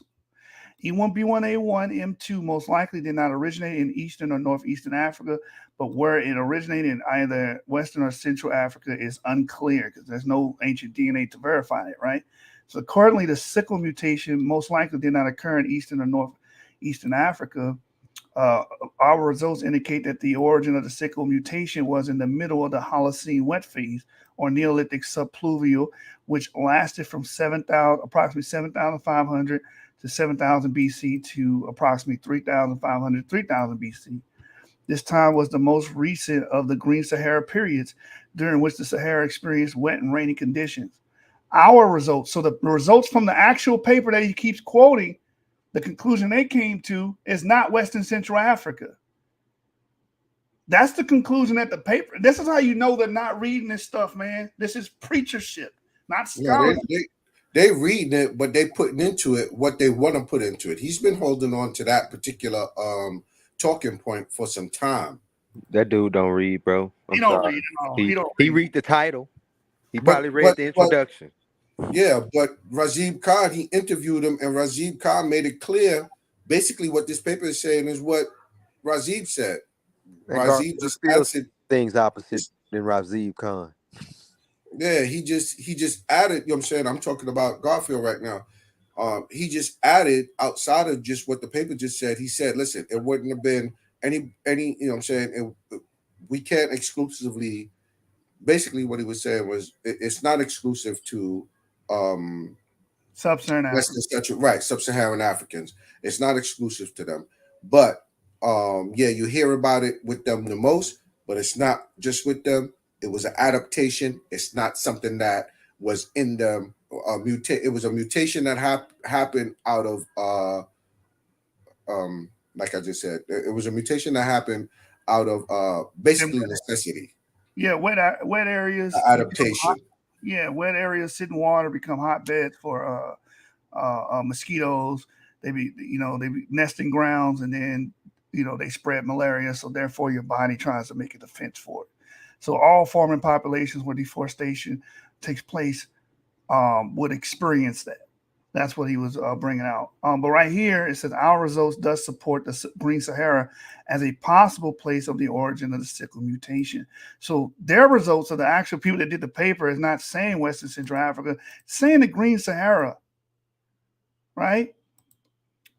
They bring up an alternative hypothesis that the sickle cell rose in West Central Africa. That's the alternative.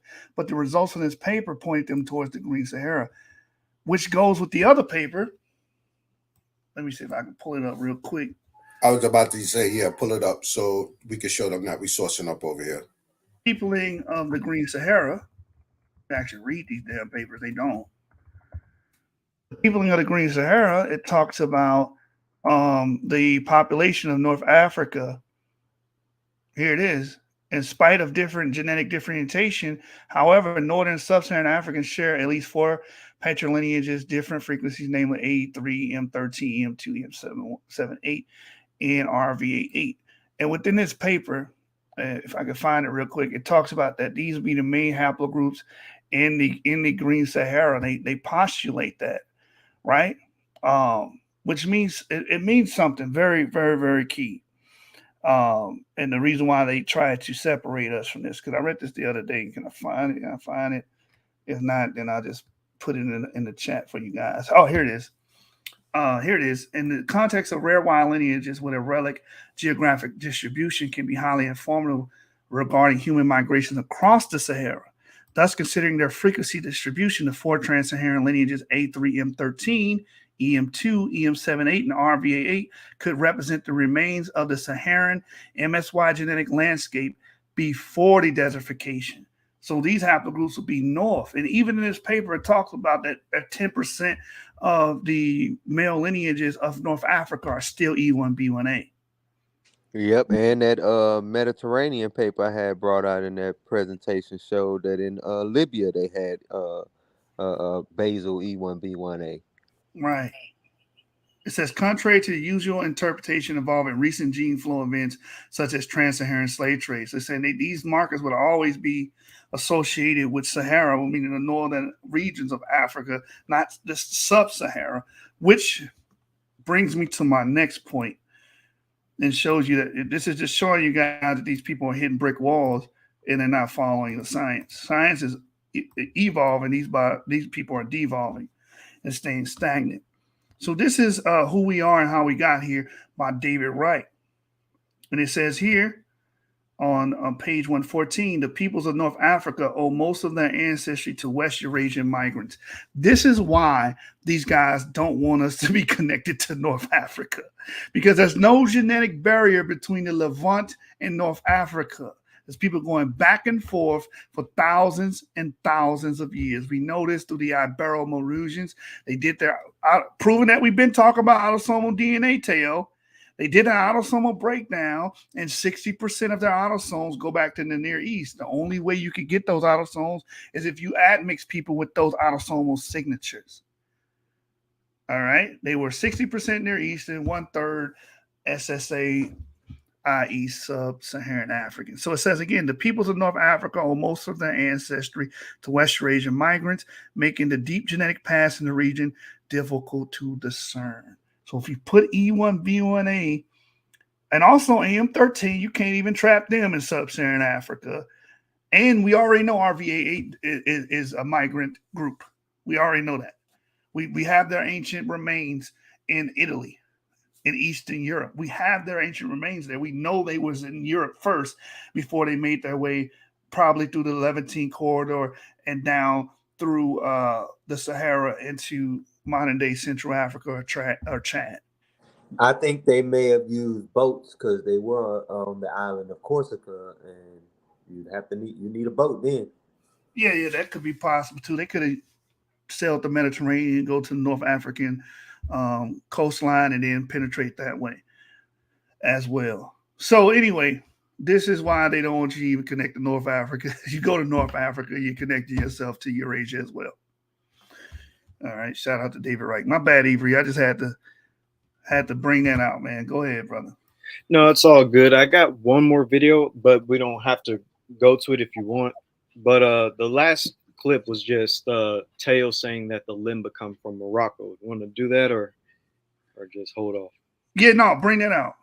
All right. So, like I just said, everyone, this next clip just kind of illustrates that Teotw really doesn't he doesn't get into the historical background of a lot of these African tribes like the Limba, and it's very easy to research their history, and just shows his lack of scholarship. And so you're about to hear him say that the Limba come from Morocco, and I have a clip of a Limba elder telling, a investigator where they come from, and they come from the Middle East and Israel. They went to Yemen and Sinai, and then they went to South Africa. So let me get this clip up of Teotw, and then we'll show the clip of the Limba elder telling his story. And yeah. And by the way, this also debunks the idea of Israel being in sub-Saharan Africa, because that's also a trope that Teotw typically says. If you talk to actual African Jews, they don't say that they come from West Africa. They say that they come from the Middle East in Israel. So this is another testament to his lack of scholarship. I have the clip rolled up. You should. So here we go. Again, this is privately, and I think he said this publicly too. But here we go.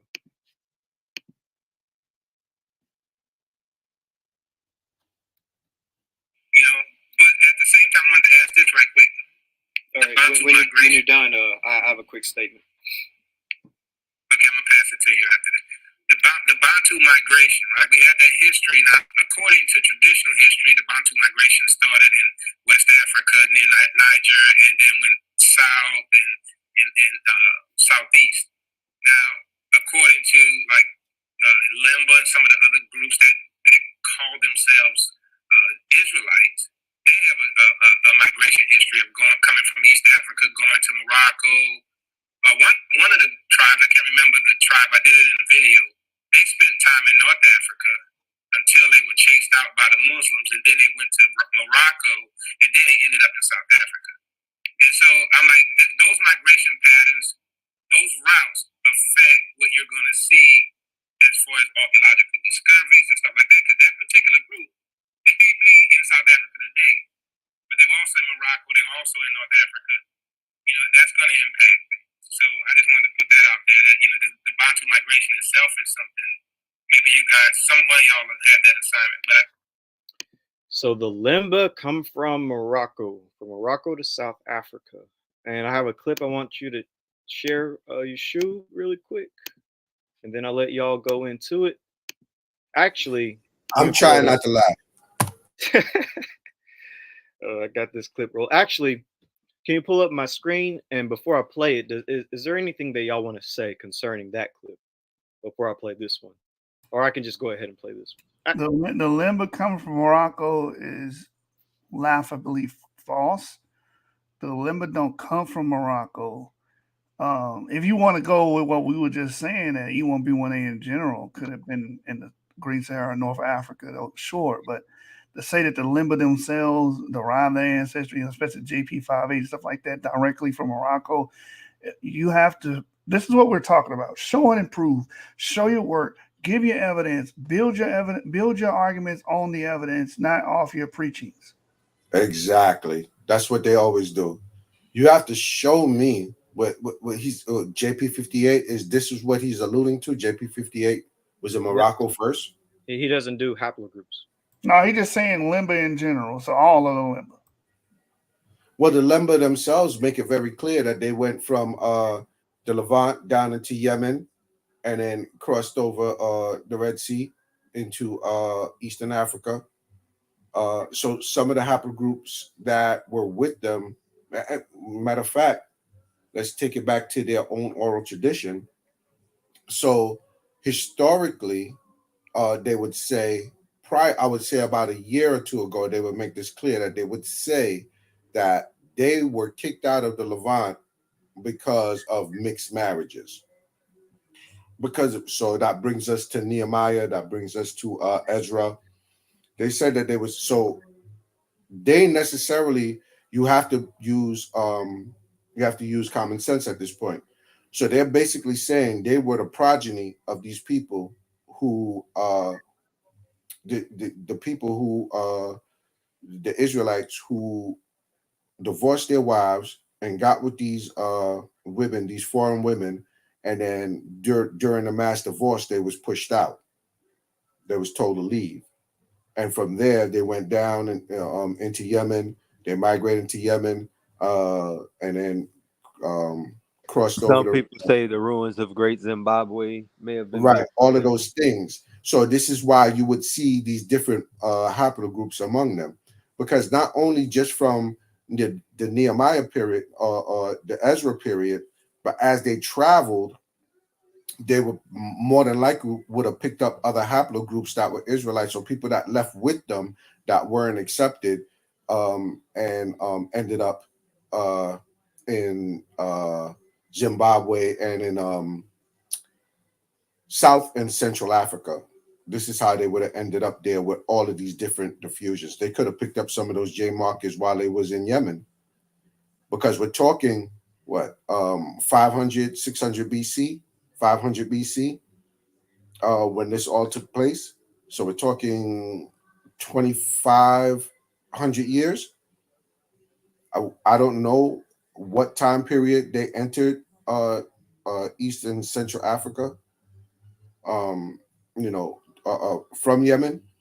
We don't have a direct correlation of the time they actually was there.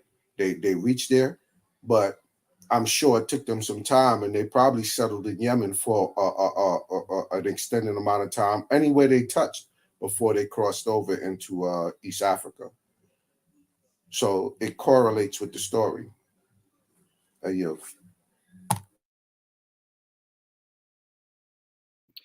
Yeah, so let's hear from the Limba elders. Where do the Limba come from? Are a lost tribe of Israel. To answer, perhaps the Lemba's oral history, handed down over the generations, can help us make a connection to the lost tribes of Israel. The Lemba story goes like this. Thousands of years ago, they were forced out of Israel and settled in a place called Senna, which is believed to be the present-day Yemen. There, they lived as traders and craftsmen until war or natural disaster pushed them across the Red Sea and into Africa. Then began a slow migration south. Along the way, according to the Lemba, they built great stone cities. It's a claim that's fascinating. Himmler is convinced that Lemba ancestors did indeed come from the Middle East. I'm excited to get back to the Lemba to see what they make of this. And I've got the perfect opportunity. I'm not going to play the whole clip, but basically, the Limba claim, just to go back to the map, the Limba claim that they come from the Middle East, not somewhere in sub-Saharan Africa, because, of course, Teotw and them believe that. Hold on, give me a second. Push them across the. There is called Senna, which is believed to be. Because Teotw and them believe that the land of Israel is actually in sub-Saharan Africa, but the Limba say they come from the Middle East, and their DNA even shows that they come from the Middle East. Again, the land of Israel isn't in sub-Saharan Africa. A series on that as well. Again, Israel started this war, not us. Right. I got a video that they may have watched that inspired them to say that. And by the way, I'm done your shoe with all my clips. So if y'all want to bring people up or go into other stuff. Hey, yo, Mr. Blacktastic, man. Hey, bro. You and your jokes, I got to give it to you, bro. Mr. Blacktastic. You see this post? You see this comment that he put in there? Yeah, I saw it, but I want to show y'all where Teotw got that information from about Limba come from Morocco. I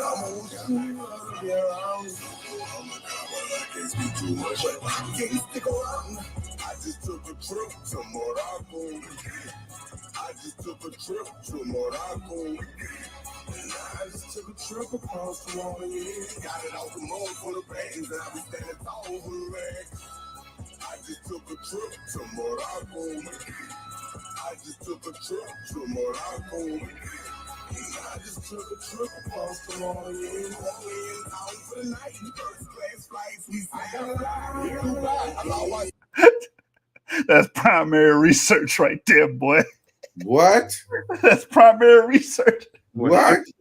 You mean your man that be on stage with the tight pants and the feathers in his hair, trying to act like he a Mason, he a Muslim, and he African American, and he Indian, and he claiming everything. He got everything covered. That's the source, bro. That's the source. That they did primary research right there. First-hand knowledge. So UTLS, United Through Life Struggles, says, well, explain the Limba DNA in African Americans. They don't have any. The Limba are a very specific South African tribe.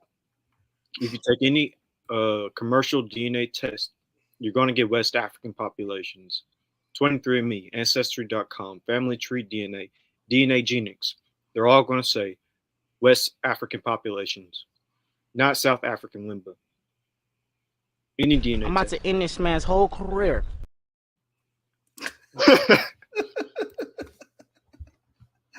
Oh shit.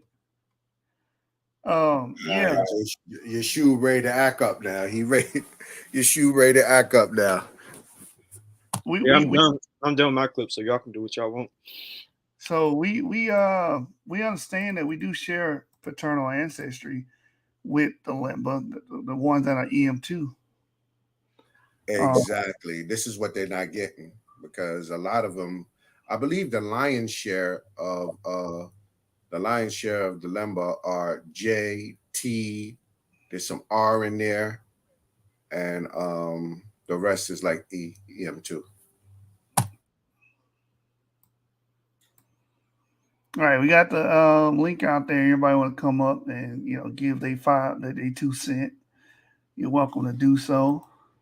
Mr. Black Tasha said that's not true. The Limba stumped straight out of Compton across Crenshaw to the west side of Chicago through the Bronx, caught a Caribbean cruise, and then flew to Zimbabwe. That's what Avery told me. No, that came from Darvis. Darvis would say something like that. Please don't invoke my brother name, please. Abu says people are getting Limba and Jed match Oracle, but Oracle is not measuring shared DNA. Yeah. Abu, you're gonna have to come on the channel, man, and give a breakdown of your understanding of how Jet Match works. We have a full understanding, but it'd be good to hear from you. And just come on, man. Give us your full, because you've been hiding, Alonzo. You've been hiding, all in the languages that you know. You've been acting like you don't know these languages, but you've been slipping up, bro. You've been giving us hints. I want to hear some more work from you.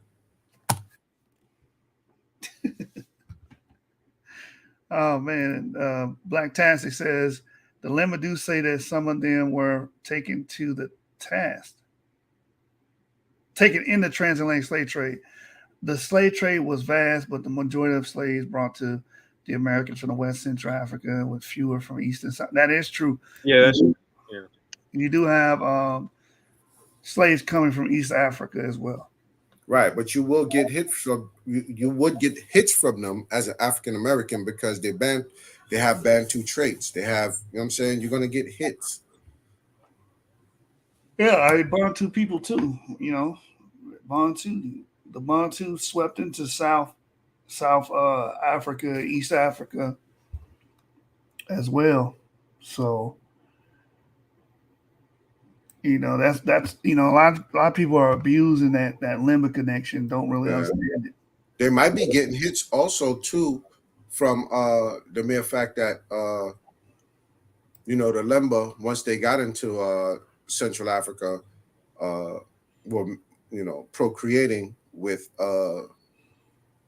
Nilotic people, and you know what I'm saying. There might be some of that in there too. So people don't understand, like sub-Saharan African autosome is very vague. That's like saying someone has a European autosome. Right. That's what I was alluding to. Thank you for cleaning that up for me, bro. The French European and the German European autosome may look different, but it will all fall under the umbrella of European, right? So same thing, sub-Saharan Africa.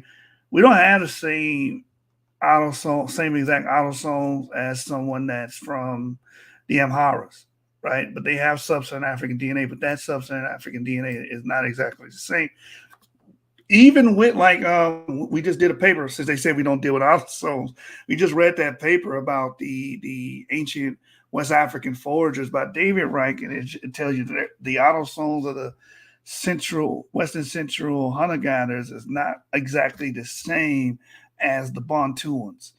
So there are differences within that, even though they're classified under the umbrella sub-Saharan African. Right. So hopefully that clears it up. Let's see. So nobody. I don't see anything else new here. So we might get to end on time tonight, Sean. Yeah, I was aiming for an hour and 30 minutes or 2 hours. Yeah, we might end on time tonight, man. Any more questions? Y'all better get these questions in. Oh, here we go. We got UTLS in the building. You can ask Avery all the questions you want, brother. What's up? Peace, fam. Peace, peace. Hey, shalom. Trying to get everything. Stop my pen. Hey, I'm no genealogist or nothing, man, but I listen and trying to learn. I was watching the video I put in the chat.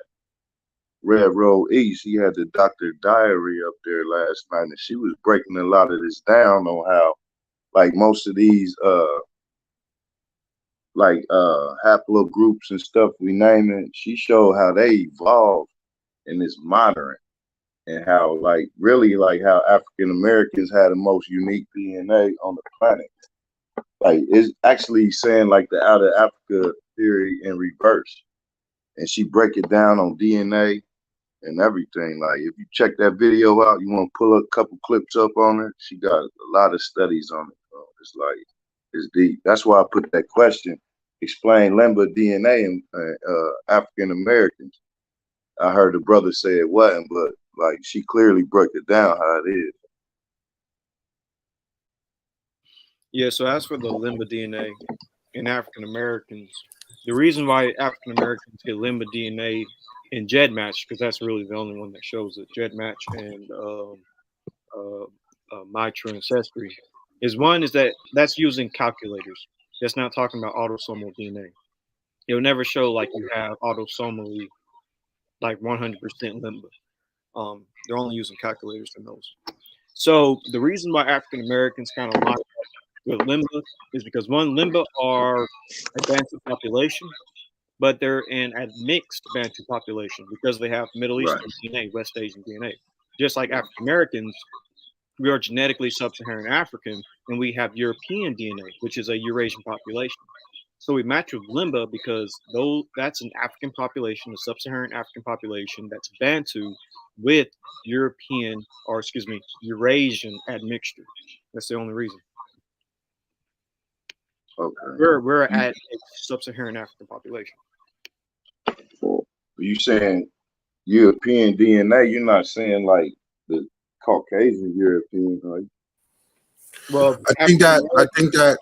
I'm sorry. I just want to say something real quick, because when you say Caucasian, brother, I mean, I hear we've been using this in the black community, not even Israelite community, just the black community, period. Caucasian is a specific branch of Europeans. They're not who you think they are. They're not Europe. Right. They're not even own Europeans. They're a specific branch of Middle Eastern people. See, when you say Caucasians, most African Americans think that that Caucasians are from like Sweden, blonde hair, blue Western eye. European. Y'all use this as a broad way to call white people. And this is what genetics totally separates people. You have to understand the elite of this world, the elite people that control the world, like black people like to talk about. The elite people that control the world don't deal with black and white spectrum. They don't see it like you see it. They deal with tribal, they deal with who they know amongst the Europeans, the so-called Europeans, like we like to call them, or African Americans like to call them, Europeans. They know who belongs to who. We're the only ones that don't understand that these are separate genetic lines across people. They let us fight over black and white, the lower stratum, not just black people, but lower strata white people. They let us fight. That's why you always see this shit on CNN. Excuse my language. This is the first time I think I'm the first one to curse tonight. They let us fight amongst the lower class white folk about color. That's not how they operate. So I'm gonna let my brother break down to you who Europeans are, and hopefully he'll show you some pictures. I'm sorry, not Europeans. Who Caucasian people are, where they come from, and some pictures of how they phenotypically would look today. And it's not what you think it is. You. Yeah, but basically, Caucasians, just to quickly break it down, they're their own populations in the northern part of the Near East, the Caucasus. Caucasians are specifically Armenians, Georgians, Azerbaijanis, people like that. So just look up Caucasian tribes, Caucasian peoples. It's specifically those of the Caucasus. They're not Indo-Europeans that speak a Caucasian language, which is a non-Indo-European language. It's its own subfamily. Bro, could you show him some pictures of some Indo-European or some Middle Eastern Caucasoid, what Caucasoid look like, not blonde hair, blue-eyed, people from Sweden and from Finland. Could you show them what they, please? Well, when it comes to the Caucasians, some of them can be blonde, but a lot of them can also be black haired. So it kind of just depends on the specific tribe that you're talking about. Like the Armenians are typically darker haired compared to someone maybe like the northern Caucasian groups closer to Russia. So I could pull up images, but to him they might all look like Europeans. So I don't know.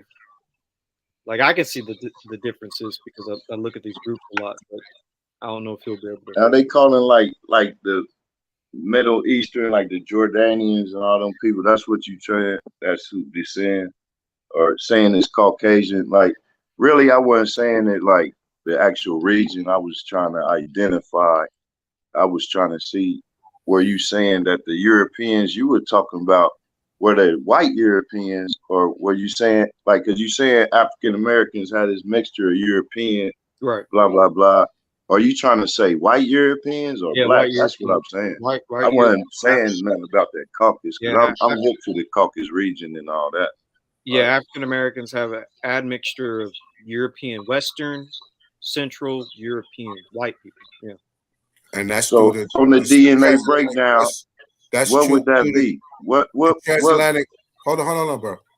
Slow down.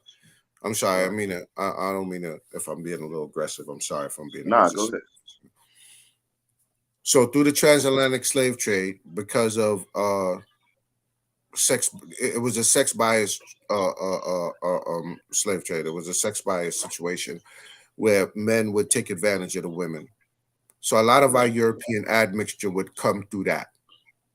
So you have haplogroup R, you have haplogroup J amongst us, you have haplogroup G, you have haplogroup I. All of these will be considered European.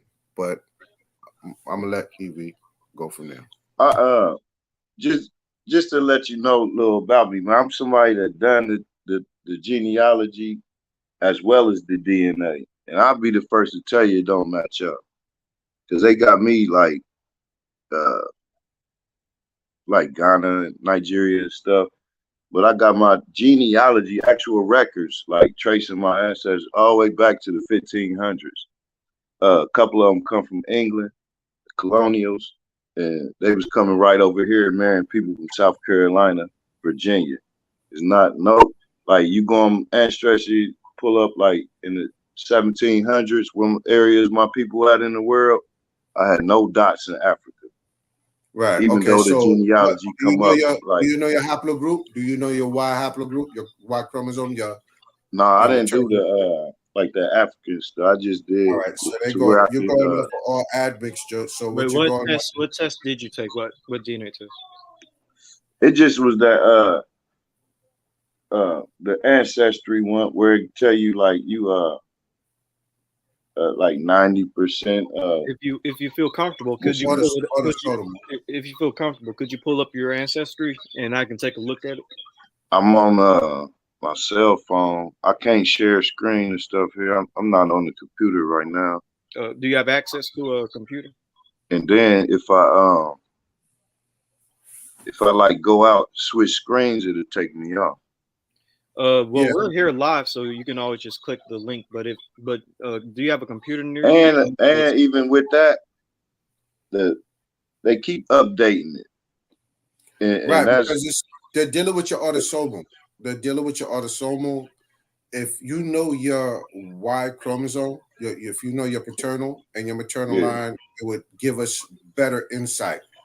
And So I know for a fact, if like you're the telling me people, that most of your people came from Great Britain and these places, you might have a European Y but see, chromosome. Right, see, the paternal. that's what I thought, man. Listen, it's Irish. Tyrone, Ireland, and Sussex, England was the two migrants with an E that came over. But you know, like I'm kind of light skinned. I'm thinking like, man, that's where it come from. I traced the line, man. Everybody that came from there was like jet black.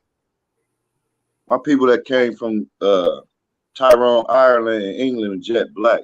Like that whole line, like my great granddaddy, who they But that's from, that's ain't no possible way too. his grandparents could have had Well, no hold on, bro. admixture how dark he was.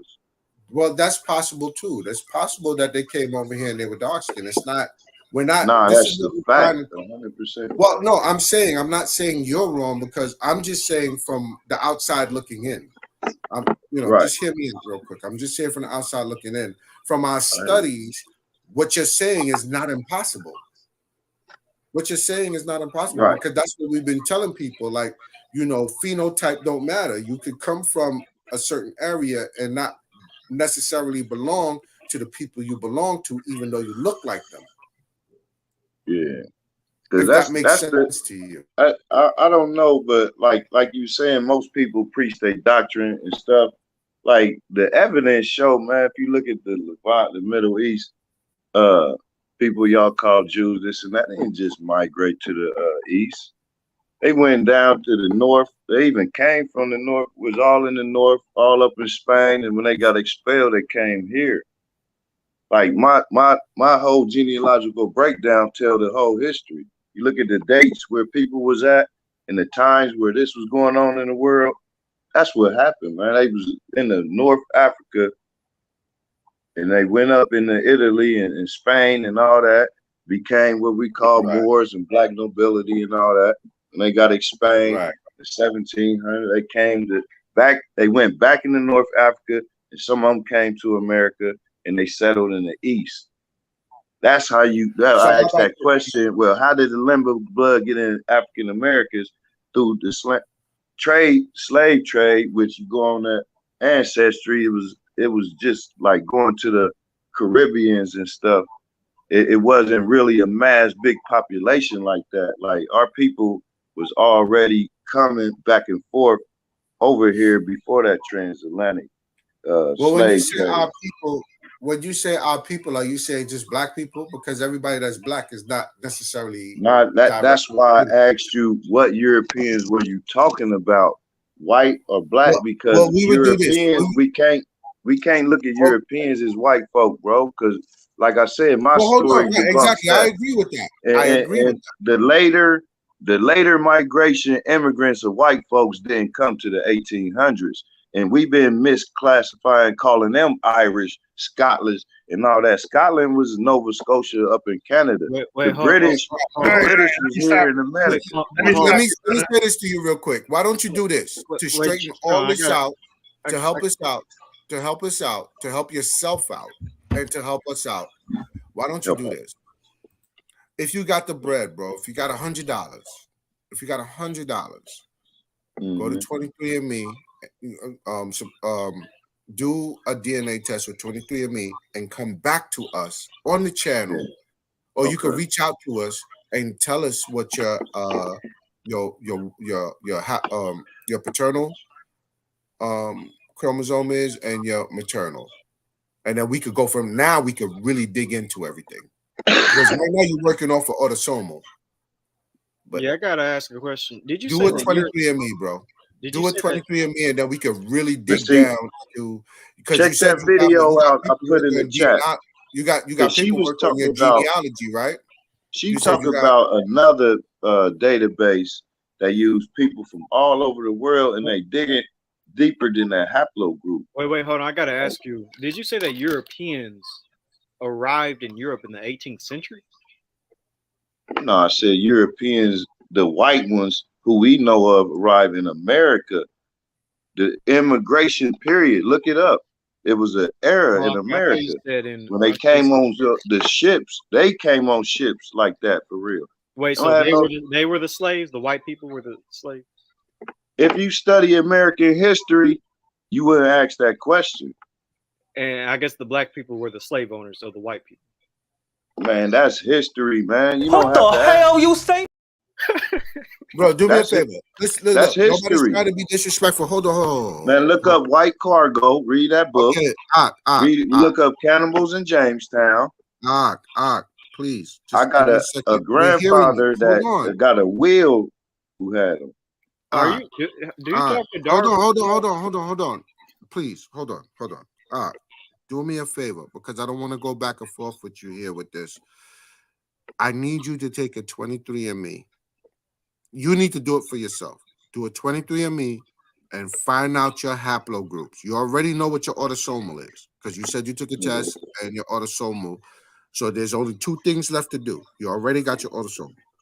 There's only two things left to do.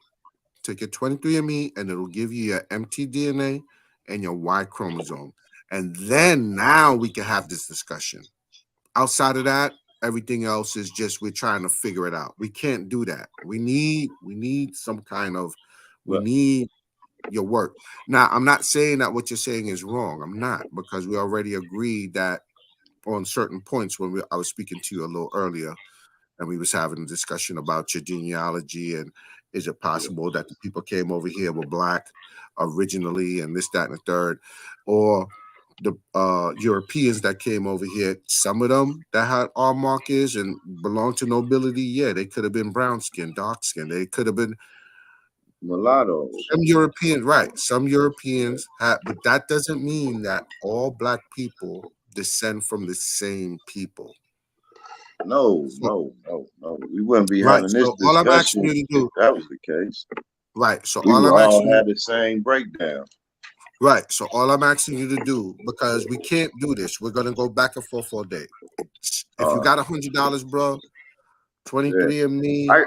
I can do that right now, man, but you don't understand my point. The reason I'm not doing it is because they putting me in Africa when I can look at my genealogical chart. And unless they say that they talking ancient DNA, but bro, this will help. Nobody was on them ships coming from West Africa, being the people all right, who they so now we're said going left. That's why I asked you, bro, because we're gonna do this all night. Because I don't That's bear some with. dumb shit. Nah, Hold on, you shoot. Hold on for a second, please, bro. I don't want, because we're gonna go on and on with this about whether the people, because I could tell you that the copper colored people that are here in this country prior to us getting here, or the people that you're saying that weren't in the slave trade that were copper colored here, the indigenous people here, I can tell you that the majority of the frequency is haplogroup Q.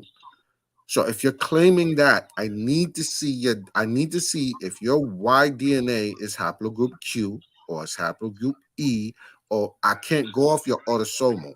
I need to see what it is you have. So I don't want to go back and forth with you, bro, because we could do that. That's just conjecture. Right now, we're guessing what you are. And I know you're saying that your genealogy from your oral tradition in your family says that you were from here. That's cool. I could go with that, but you got to give me something else. You got to give me some more source material to help us with this with this discussion. Because I can't go off of this a conjecture and just go over this all night, and we going back and forth about who you belong to and who you don't belong to. I'm not going to do that with you. I'm not going to say who you came from. So my bro just put up on the screen 23andMe. They got a sale right now. Don't say you don't want to do it because you know what your genealogy says. No, this will help you with your genealogy. This will either confirm what you're saying, or it will deny what you're saying. And now we got conclusive evidence where you're from. That's all I'm saying. Your autosomal is not going to tell you that. Your autosomal is going to have all of the people that your family mixed with over the past 500 years. Now, if we get your Y DNA and your MT DNA, now we could go dig deeper and go further back and know who you belong to. The copper-colored people from this country, the copper-colored indigenous people are haplogroup Q. If you come back haplogroup Q, then we can have another discussion. If you come back haplogroup E, now we got a whole new discussion. If you come back haplogroup I, G, or J, oh, now you're really European. So I'm asking you, my bro just put it up here. All right. Not traits and services. Do which one is it, fam? Ancestry plus traits. Ancestry plus traits is $79 right now because of the gift package. Bro, just do it. Now we can talk nuts and bolts. Right now we're just going off of conjecture. Is that fair enough? Because I don't want to go back and forth with you tonight and try to tell you who you are and who you ain't. I'm not going to do that with you. Because, you know, I'm not going to go against your genealogy, your oral tradition in your family and who y'all came from. I'm not going to argue those things with you. Right.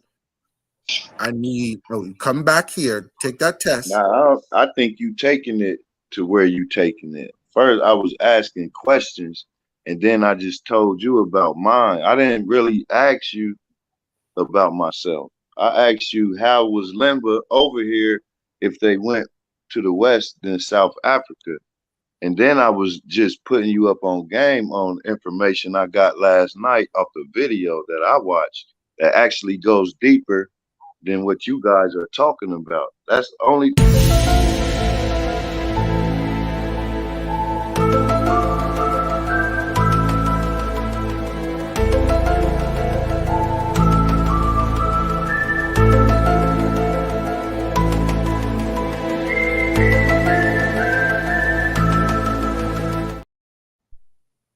I've yet to see the X-Files yet.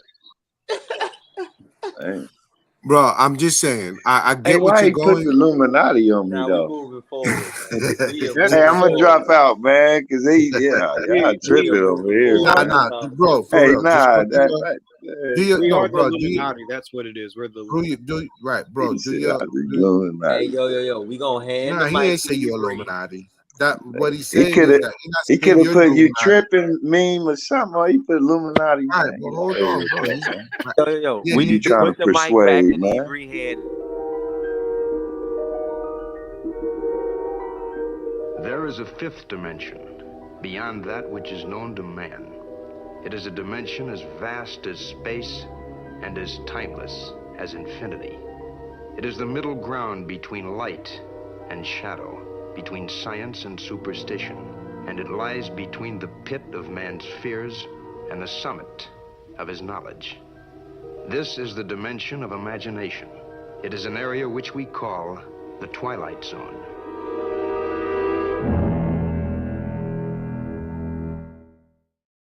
Just chill for a minute. That's another chill. show I've yet to see. Yeah, just chill for a second. Hold on, listen. The reason why my brother put that up there is because you can't just go off of videos of what people are telling you. You're telling me your story. You have to do your own personal research on your story, not just from your family telling you this, what your history is, their oral tradition. We're saying if you're going to claim something, you have to bring source material. Do one of these tests. You already did one. They only did your autosomal. Do the ancestry plus traits. Don't say I don't want to do it because this, that, and third, because you already know. Yeah, you know, it might confirm your family story. That's all I'm saying to you. It might confirm your family story. Just get it done, bro. So now nobody could tell you. You can have proof of what it is you're saying, your oral tradition in your family. You'll have the DNA proof to say, listen, genetically, it's, you know what I'm saying? This is, and it matches what my family told me. So, and then now it shuts everybody up. Nobody can argue with you about who you are and where you came from and your thoughts about it. But don't come here and tell us that you're watching videos and one video said this and one written. No, that's not sourcing up. That's just listening to people. Like us. You come here, you listen to us. We're not asking you to just believe us. We're asking you to take what we did and go and research it yourself and come back and tell us if we're wrong or not. Maybe we are, maybe we're not. All I'm saying is you have to be about source it up. especially when it comes to your own genealogy. See, So it's whatever crazy. your paper, yeah, I see it, but I don't know what that's saying, bro. It's very small. That's one of my. That's my tree. It's my ancestors in Virginia, born Right. All right, that's cool. That's cool. So 1625, why don't you do the DNA? So what I'm saying to you is, I'm not knocking that. and they That might show the all one be from true. England that came over Right. That might, but that might 1628. be a straight European. I don't know. That might be a European man that came here and you descend from him. South Carolina is known for that. South Carolina is known for that. So I'm not knocking that, bro. I'm not saying Said you're wrong. Virginia. Wait, Or you're from Virginia. Carolina? But Do you I'm know Jarvis? Said Virginia. He was all right, bro. born in Virginia. All right, bro. Do you know Jarvis? All right. You sound like Jarvis. Nah, I don't know nobody. I ain't no internet person. I watch y'all. I watch everybody else. I'm a real person. I ain't no 100%. fed and We're nothing. Like real you people sound too. like you So white. The How dude some- talking sound here we white. go. How does someone Here sound we white? go. I never That's what. understood. By the way, if you have anything terribly important to say to Switch, I suggest you say it now. Oh no, please don't. Not like this. Not like this.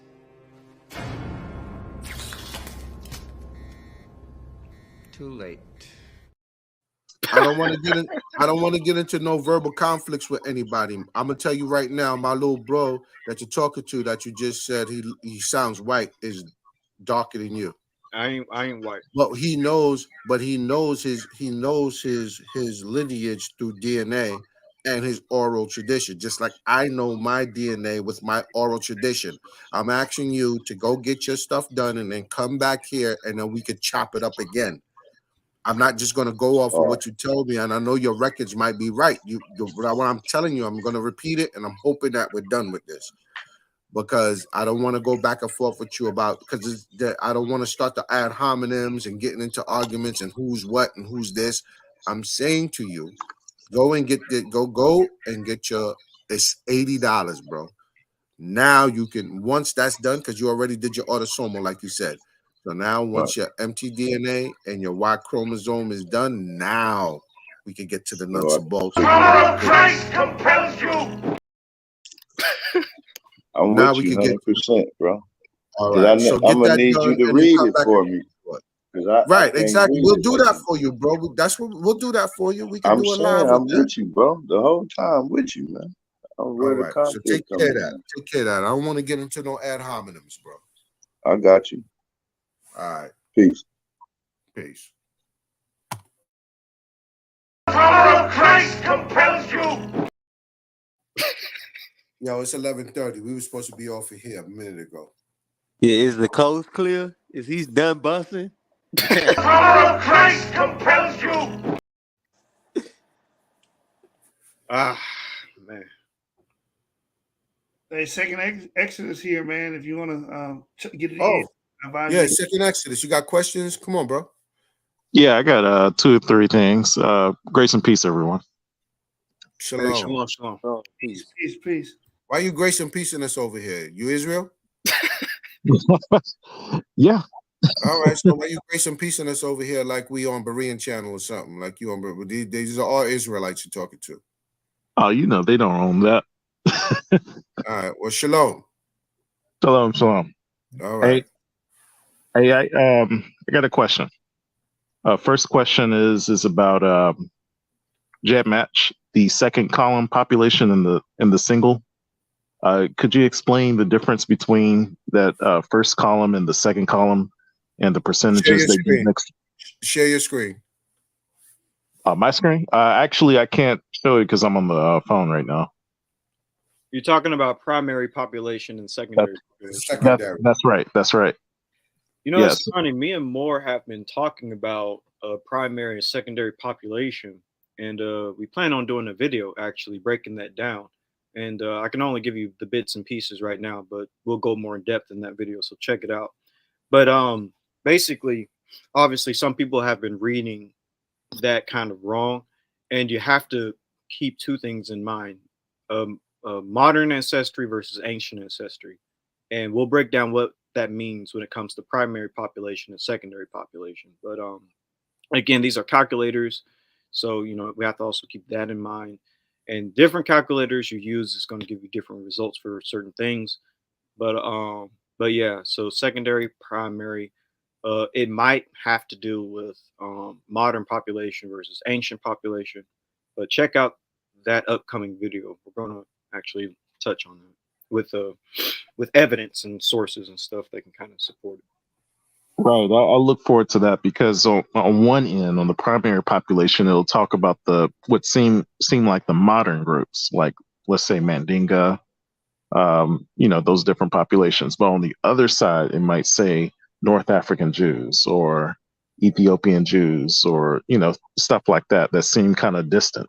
So I want to know if there was a correlation between the two. Is it saying that if we guess this one wrong, this is our second guess?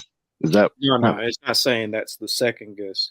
You have to correlate you have to correlate the primary population with the secondary population.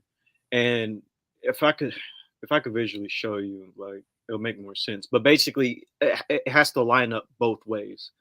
And I wish I could show you, but we're going to make sure. I can actually, I've seen it enough so I can kind of like put two to two together, even if you told me.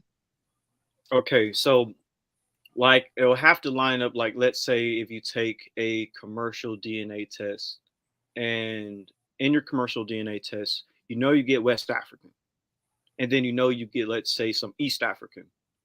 So now let's apply that to GEDmatch, secondary population and primary population. Now let's say in primary population it's Mandinka, but in secondary population it's, let's say, Ethiopian Jew. You might be able to make a correlation connecting it that way.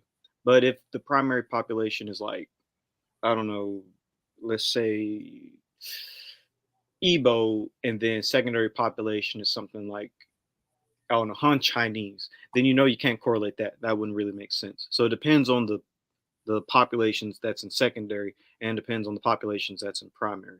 It doesn't make sense at lining up according to other DNA tests that you've taken. Yeah, that makes sense. My second question is, it's not really a question. Well, I guess it's kind of a question. When we were thinking about the history of the Jews in during the Roman time period, do you think that ethnic Judeans were more so targeted versus, let's say, Jewish converts who happen to be Semitic? I don't think the Romans. Oh, my bad. You got more? Yeah, I mean, for instance, like Herod. So King Herod was a descendant of, Idumeans and Nabateans, right? And so if King Herod had favor with the Roman government, if they were to destroy, let's say, Judea, is it possible that there will be more favoritism to Jewish converts more so than actual ethnic Jews? That's an excellent question. So let's break that. Go ahead, bro. I'll let you answer. So let's break that down two different ways. One, royal families versus the common man. So common Israelites, whether they're converts or ethnic Israelites from Abraham, Isaac, and Jacob, I don't think the Roman soldiers really cared or try to make a distinction. Like when we got to keep in mind and like be their boots on the ground. When these Roman soldiers, just young men, are given orders to just kill the Jews, I don't think they're like asking, are you a convert or are you a native born Israelite? I don't think they would have cared. I don't think they would have stopped and asked. And I don't think they would have known. They would have just killed any Jew because we're just dealing with young men, soldiers going out following orders. Now, when it comes to the royal families, they could get a pass, but again, that's because they're royal families, they're political families. But if you're just some like farmer convert Jew, that Roman's probably going to kill you, especially since a lot of converts also were zealots, just like native born Israelites were zealots fighting against the Roman Empire. And also a convert to the faith is an Israelite. Like there really is no distinction. They're definitely still an Israelite. You're not supposed to see them any different. And they would have followed all the laws just like Israel. So there wouldn't have been too much of a distinction culturally. I think I the would add this distinction to would have that. been more along the lines of sympathizers and non-sympathizers. Right. So I would answer that the same way my brother did, but I would put it in my own words. So the common man, you know, if you're an invading force, even today, like he said, young men in the army, you're gonna come in, and anybody who is you coming into the hood, and you know the regular everyday Israelite or common black person in the area, if you're defeating or trying to conquer a people, or you're trying to take over an area, the common people would get treated like you wouldn't believe. Women would be getting raped, men would be getting beheaded, pregnant women would be getting their bellies cut open. Like these are young men just going to war, just kill everything in front of you. The elite, the royals would probably also, they would get a pass, but they would probably still be locked up. But they wouldn't suffer the same consequences as anybody as all the regular Israelites or all the common people. They would probably get locked up. They would probably get moved to this place and that place. They wouldn't. Their royal status would be stripped of them. The conquering nation that came in, their political structure would have respected these royals because they were in control and they were pretty much what you would call, I guess, vassal governors, and you know they respected them prior to this, so there would be still a level of respect, but that doesn't mean they wouldn't have been locked up, put into concentration camps, you know, moved to Rome, you know, treated a little bit civilly, but still given some raw treatment. You know, they would have lost their homes, they would have lost all their riches, but everything else would have been through word of mouth.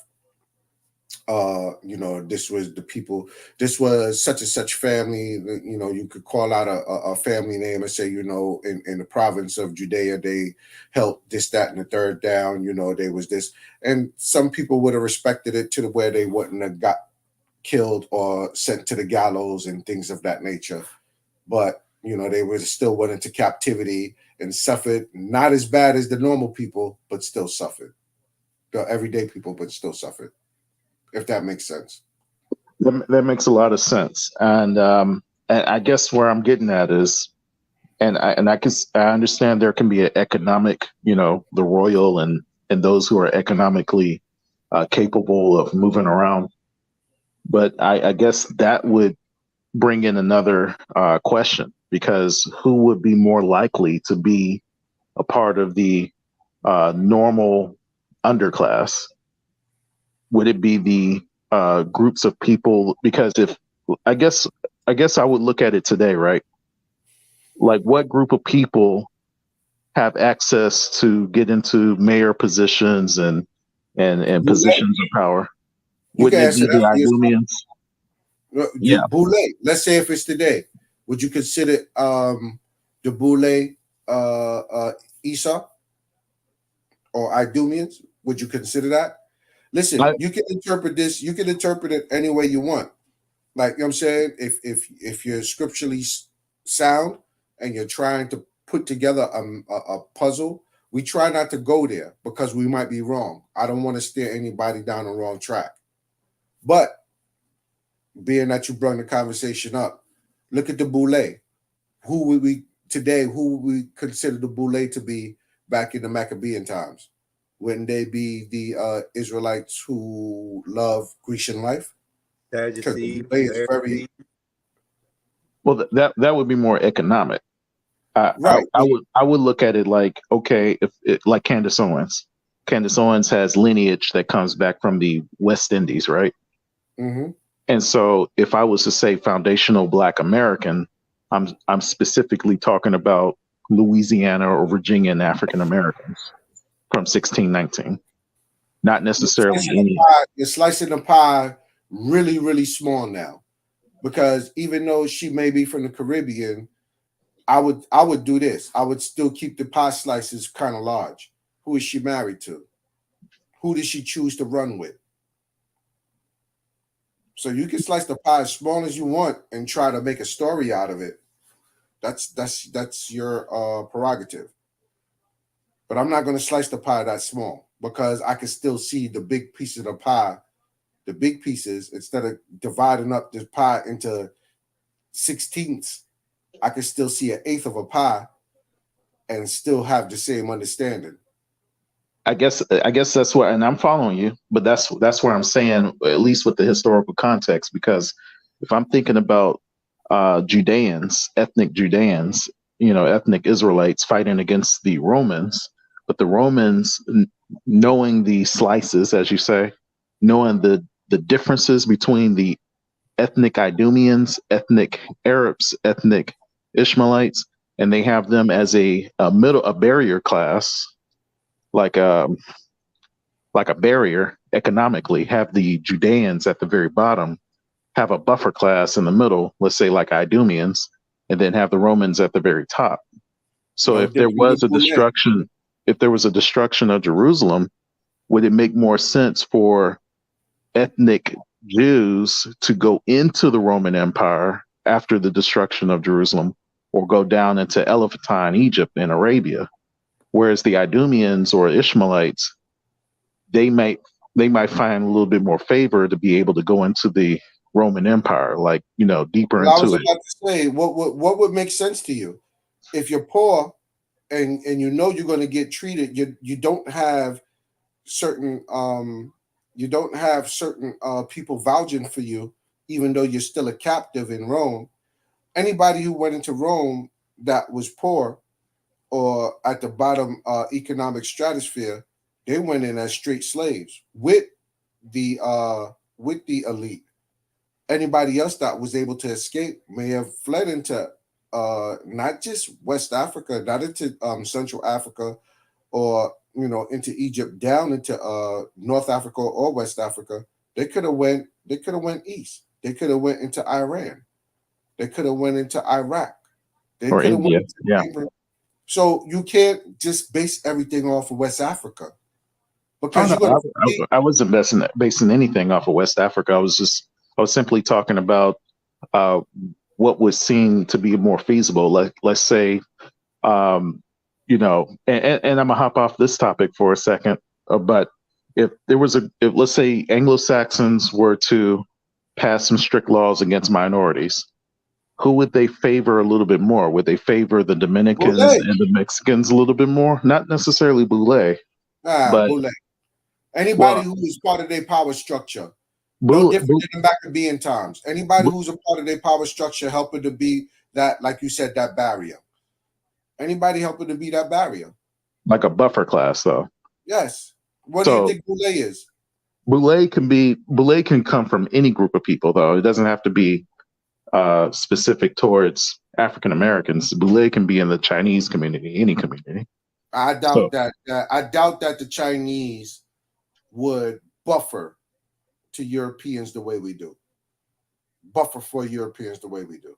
They have their own people that look out for them. If they get in trouble in any part of the world, they have an embassy. They have a structure behind them. African Americans don't. So I think that is, again, like, no disrespect to you, but I think that's a reach to use Chinese. I mean, just anyone in general. It doesn't have to be Chinese, but I understand what you're saying, and there is a extreme Boulay with us because we don't have anything. So I do get what you're saying. The last thing I wanted to bring up was Dr. Nathaniel Jensen's. Although he believes haplogroup E is Hamitic, we believe it's Semitic, right? So he has the movement of Ishmael and the Arabs out of Arabia throughout the Middle East and North Africa, right? But he has it labeled as E1B1B. Does that make sense to you off of the phylogenetic tree? What's that? Does that make sense to you off of the phylogenetic tree? E1B1B is Semitic, and Islam is a Afro-Semitic religion, is an Abrahamic religion. So I can see a connection between the linguistics, Arabic, the religion, and the migration of people. So even though he thinks it's Semitic, I think it's Semitic. But the question is, if E1B1B is associated with the Moors or the Arabs that came out of Arabia, then how is it related to the Jewish populations that's seen throughout the Roman Empire? I think that Because there's different. Right. I think that what happens is that everybody wants to place.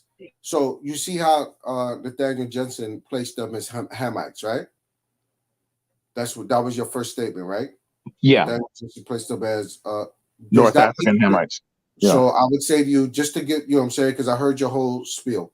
So I would say to you, off of the phylogenetic tree, does that make sense to you? Well, I already disagree with his perspective. I'm saying it's Semitic, but my question is. Hold on. Let me walk through what you said, bro. I heard everything you said. Just let me walk through it. Okay. Because you laid something down, so I'm willing to walk with you, Second Exodus. Me and you have been in a lot of chats together over the past 5-6 years. People that we ran with, but people that we listened to, right? Right. No, so you I'm good. not your enemy here. I'm just trying to walk with you. You asking us questions. So, okay. So already off the phylogenetic tree, just your understanding of the phylogenetic tree, E1B1A and E1B1B, or just EP2 period being Hermetic doesn't sound plausible, right? Because it's its own branch. DE is its own branch, right? Right. So, okay. So we're going to leave that part. We already, you already said when I asked you that question, yeah, that don't make no sense. Okay. So the second part of that was, well, Muslims and this one and that one, they carry heavy E1B1B, and even the Jews that they're saying and they agreeing with today is E1B1B. So basically you're saying, could E1B1B be our nemesis, or Esau or Ishmael, or one of the tribes that are Semitic, but the people that we been warring against and been trying to cover us up? It's possible, bro. I'm not going to tell you it's not, but I can tell you that if we look on how mutations happen, that it's very possible that Esau or Ishmael could also be E1B1A as well. E1B1A and E1B1B. That's just off our model. We could be wrong. And Israel could be the same thing. E1B1A, E1B1B. But a small minority, right? Out of the vast minority of E-carriers that may be considered today Israel or Ishmael or Esau, right? We can't get to specifics until we get to know and understand who may be. Now, if you want to use scripture to walk this out, I told you we laid a lot of this stuff out for y'all already. If you want to take it another step further, then you do what you do, and we're going to hear about it. We might, critique it. What I'm saying? I'm being real with you. We might critique it. We're not going to be upset with you for doing it. We laid the groundwork already. So if you want to, and I have no problem with your argument right now, because not even your argument or your hypothesis right now, because it could make sense. It could make sense. I'm not saying you're wrong. So, but if you're asking us to dig further than what we gave y'all, we probably won't go that far. Okay. Gotcha. You get what I'm saying? Because we have some integrity, to be honest, with what we already know. Now, if we're going to add dogma to it because of our belief system, now we might be causing or creating rabbit holes because everybody has their own interpretation of scripture. So we might be creating rabbit holes that we don't want family to follow us down. And so they get trapped in it. Now, I'm glad you said that. Here's an interesting perspective. What if we don't necessarily follow the rabbit holes like you're saying? What if we just kind of people state the will. They're obvious. following your brothers. They following Teotw down the rabbit hole. They following a lot of. They following West Camp. The one West Camps down rabbit holes. They follow our people are like sheep. You know what I'm saying? So we don't want to be involved with that. We don't want to. You know what I'm saying? We don't want to. People follow. That's just the nature of man. They look for leaders. They look for leaders, and they go following down the rabbit hole. We don't want to be those people. We're asking you to look at our evidence, look at our hypothesis, look at what we research, take it, because we always post whenever you're in this room, whenever you even when you was on Clubhouse, any sources that we have, you go to Evie's channel, everything is posted. Everything is posted. You know who the Afro-Asiatics are. You know who the Semitic people should be. You know the languages are plastic. So the language could follow anybody. The language could change at any moment as they migrate. We're giving you the basic steps. You take it from there. That's the best I could tell you, bro. Okay. And no disrespect to you. You know what I'm saying? I appreciate the walk. we're not gonna lead you down a rabbit hole and tell you what we think all exclusively E1B1A is strictly Israel and not all, then now we got to get into subclades. It's not just E1B. What all the subclades? All the subclades is Israel of E1B1A? No, it couldn't be. Well, that's actually the point that I kind of wanted to and then I'll leave it alone. I appreciate you all taking the time to hear me out. No, actually, I just wanted to there's got to be patterns, right? Because if there was an East African slave trade, nobody had DNA back then that we know of. But then you take the DNA of their descendants, and then you find out here's a group of people who are the descendants of these folks, and they have E1B1A, and maybe at lesser numbers because maybe the history says that their men were castrated. But then in other areas, you can see, like in the transatlantic slave trade, they could have easily taken people who had E1B1B into the slave trade, but you see an overwhelming amount of descendants with E1B1A dispersed in the slave trades. So, and then today, as far as economics and politics that we were talking about, the Yabir in Somalia, they've been identified as, Yabir means Hebrew, right?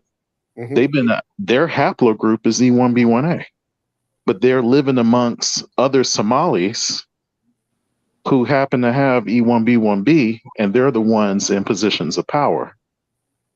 So, this is what I'm saying to you. So we know that. So I would say this to you. We know that DE covers a large space from Shem all the way down. Peleg, all the sons of Shem, Elam. And then, hold on. But Israel is a very small segment of E. Right. Right? Because we got Ishmael, we got Isaac, we got Esau, and we still have the Shemites. Outside of those three, we still have the descendants like Elam, their descendants, Peleg, their descendants. We have a large scale of haplogroup E. How do you narrow this down? You got to be very careful, because some of the people you're calling Esau and some of the people that we're calling Ishmael, that's haplogroup E, might not be either. They might just be sons of Peleg. There might be sons of Elam. Right. They might be sons of. So this is why we don't go down those rabbit holes, bro.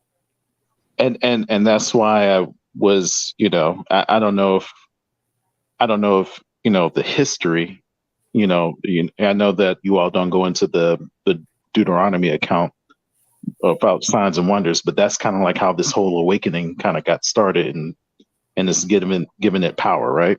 I believe that there's some validity to it. I'm not discounting. We're not here in the Yap gang. We're not a monolith. So we have opposing thoughts outside of the DNA, because the DNA we agree on, because we go off of what the geneticists say. We read in papers.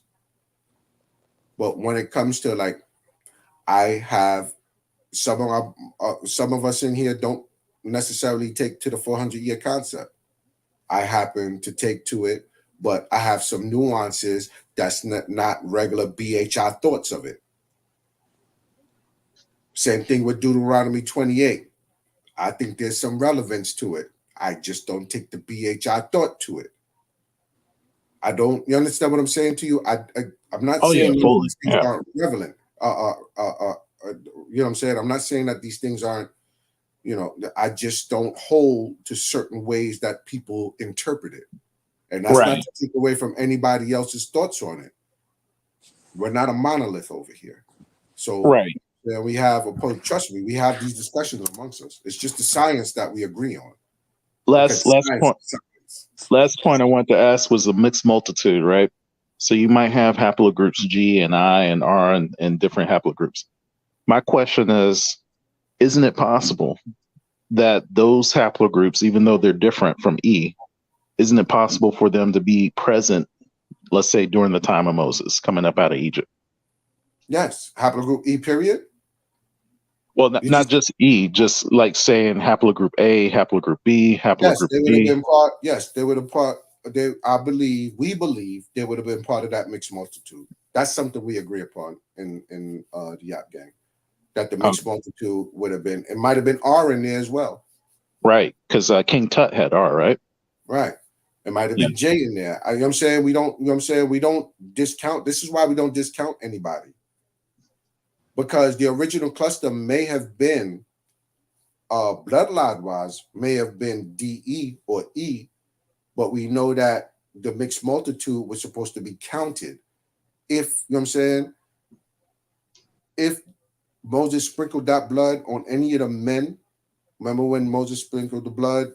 Yeah, that's what made them all Israel. Once that blood touched them, once he took that palm leaf and rubbed it into the blood and he started sprinkling it into the crowd, a drop of blood touch you, you're under the covenant. You're not under blood oath. So they might have suffered now if they came through with us on the transatlantic slave trade. A, B, because we know Chris Rock is what, haplogroup B or A? I can't remember. But he's right. So, you know what I'm saying? We know that the Chadic people are haplogroup R. They came through with us. So we don't, you know what I'm saying? If that blood touched you, this is why everybody gets upset with us where we say, listen, there was a mixed multitude. You can't say that Israel didn't have these other people around you. Once the blood touched them, that was it. Or their forefathers. Once Moses sprinkled the blood upon these people that took this oath that came out of Egypt, one drop of blood just happened to touch you anywhere in your body when he was sprinkling it and waving that palm leaf to shake the palm leaf and it was splattering all over the place with the Levites helping them do it. You know what I'm saying? It was Aaron's sons that did that. Aaron and you know what I'm saying, the Levites that did that. Once that touched you, that was it. And I guess that goes to the big problem we have, and this is my last point. The big problem we have today is that we know that Judaism is taken the Roman way of doing things, the Roman way of matrilineal descent, whereas the Israelites that you were talking about with the palm leaves, they kind of go off of that patrilineal descent. So then if that's the case, wouldn't we have an issue with those who are saying that they trace all the way back to ancient Israelites when they use the Roman system of matrilineal descent? Well, that wasn't a Roman system. That was a rabbinical system amongst the Jews. It's just that they was under Roman captivity and they were being raped. No different than the women were being raped during slavery here, and they might have been Israelite women. So how do you treat people today with haplogroup G, haplogroup I, haplogroup J, haplogroup R that are African American and their family may have been raped? Why is it different for us and not the same for them? Well, it's not about us. It's about, what the Torah was saying about, but I'm asking you a question because you just made a statement about why should we go with that Roman way of doing things. I'm saying to you that the rabbis said these women were raped by men. And so how do we treat the children? No different than today. How should we treat a child that was born 7, 8, 10, 12 generations ago, 15 generations ago, or not even that far back, 10, 12 generations ago that was raped and still carrying their forefathers, this rapist Y chromosome? Well, it's pretty easy. I understand the issue. How do you handle that situation a few generations ago, right? Well, shouldn't they be able to just do what Timothy did and just get circumcised and go through the whole process to Well, what if get they're rid of already any doubt? circumcised? Because we know that most of African Americans is already circumcised, so you might not have to go through what Timothy went through. So now you're talking about halakha, which is Right, something right. that your brother. This is something that your brothers over at Teotw Ministries, and I see you over there a lot. They're against all of these things. So why don't you pose these questions to them? And I'm not saying that to you aggressively, because all the questions you're posing over here, I'm giving you all the answers. But if you ask them, it's going to be black only. Yeah, that is an issue. I was Okay. just going off. Well, the reason why I'm asking these questions is because it goes back to lineage, and we're saying that there was nothing wrong with the patrilineal lineage to begin with. So, and I understand that the reason why we have a lot of different groups within the Roman Empire is because the Romans made it illegal for Judeans to go around converting people, so they had to practice endogamy, and which allowed them to be clusters in all these different areas. So that's where you get Temanite Jews and Indian Jews and so forth, right?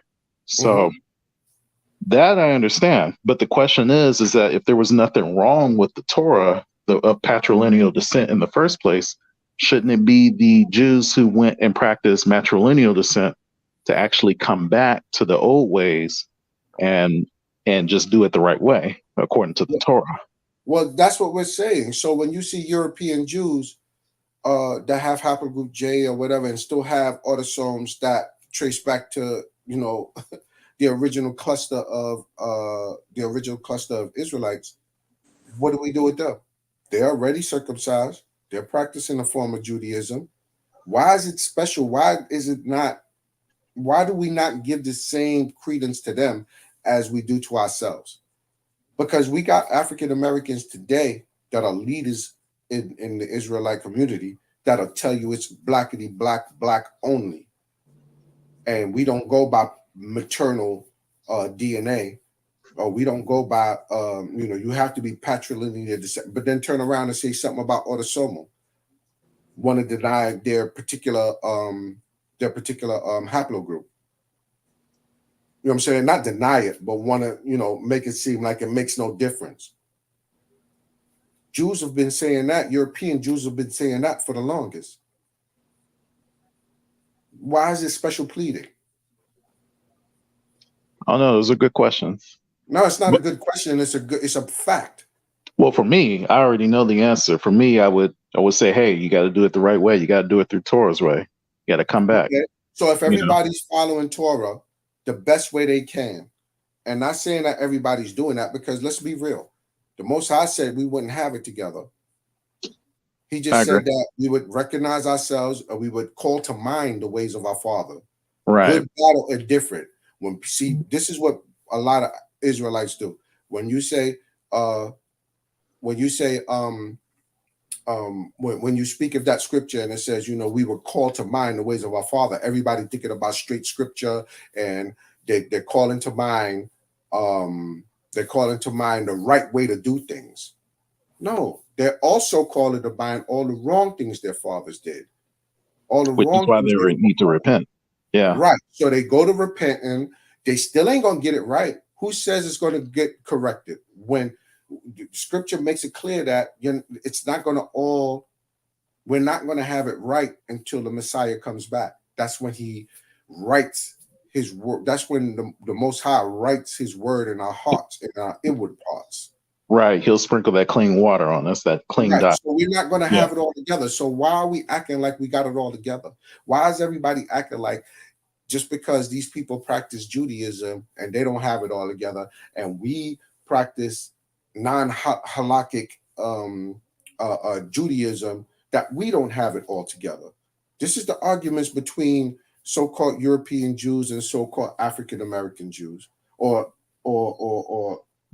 I won't just say African American because we know that we would be across the four corners. So anybody melanated that considers themselves or self-identifies as Israel. Why is this like? This is what we're trying to get across to Israel? This is why people like Teotw, people like certain people who don't want to. This is why they argue back and forth with us. We're not doing that, but we're trying to explain to y'all something that's very simplistic. But everybody trying to make it into a blackity black. No, you got brothers that are European looking, straight European looking. I don't know if they're Esau. I don't know if they're Ishmael. I don't know if they're Elam. I don't know if they're. All I can tell you is that you connected to them.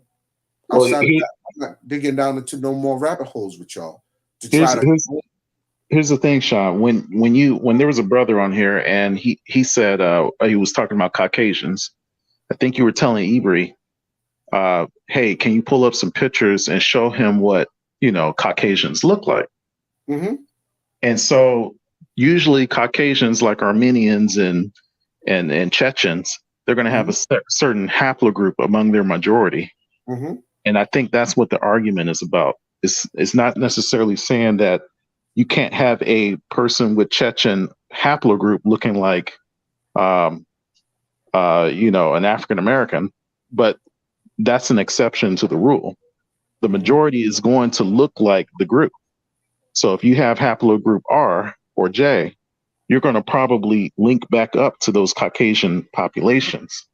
And so what people are saying is, how can you call them brothers when their minority population is E, but the majority of them is J, G, T, whatever, right? Well, I'm not calling them. I wouldn't. I get what you're saying. I wouldn't call them. I didn't mean to cut you off. Can I speak on that? I wouldn't call. You're really low. Rue, need to speak a little louder. Can you hear me now? I wouldn't call that. That's better. Hold on. Let me answer this real quick.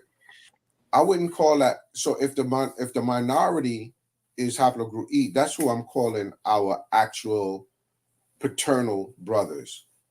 Anybody else who's outside of that scope with any other haplogroup that still practice this way of life, what am I supposed to? What those sojourners? What am I supposed to call them? Am I not supposed to call them my brother? Did the Most High tell me that I'm supposed to, treat the sojourner like a homeborn? So am I supposed to differentiate between? Well, I should for everybody else, because we're just getting back into this walk. I should differentiate to explain to you, like we've been doing. Haplogroup E would be you guys. We have a paternal line. These are our brothers. But then we have the sojourner brothers. Should I separate them, second Exodus? Or should I call them brothers too? I think you should separate them without alienation or discrimination. So okay, just like the Levites, they had to be separate. Not anybody can touch the ark. Even David, the king himself, wouldn't want to touch the ark after he saw somebody else get killed after they touched it. So separation is okay. Distinctions is okay, but mistreating the brothers who are different, that's the problem. And okay. that's something that we're trying to right, but that's what we're trying not to do, to mistreat anybody. We know who they are. We know they sojourners, but I'm not going to call them out unless the only time I have to separate the two is when I deal with my own. I'm gonna have to separate the two, or I have to separate the two is when the outsiders or the sojourners try to tell me that I don't belong, and now I gotta pull their coat and show them that they don't belong. Outside of that, you're not gonna hear that out of our mouths. But I'm gonna yield from there and let my brother speak. I know Rue wanted to say something, so I'm gonna yield.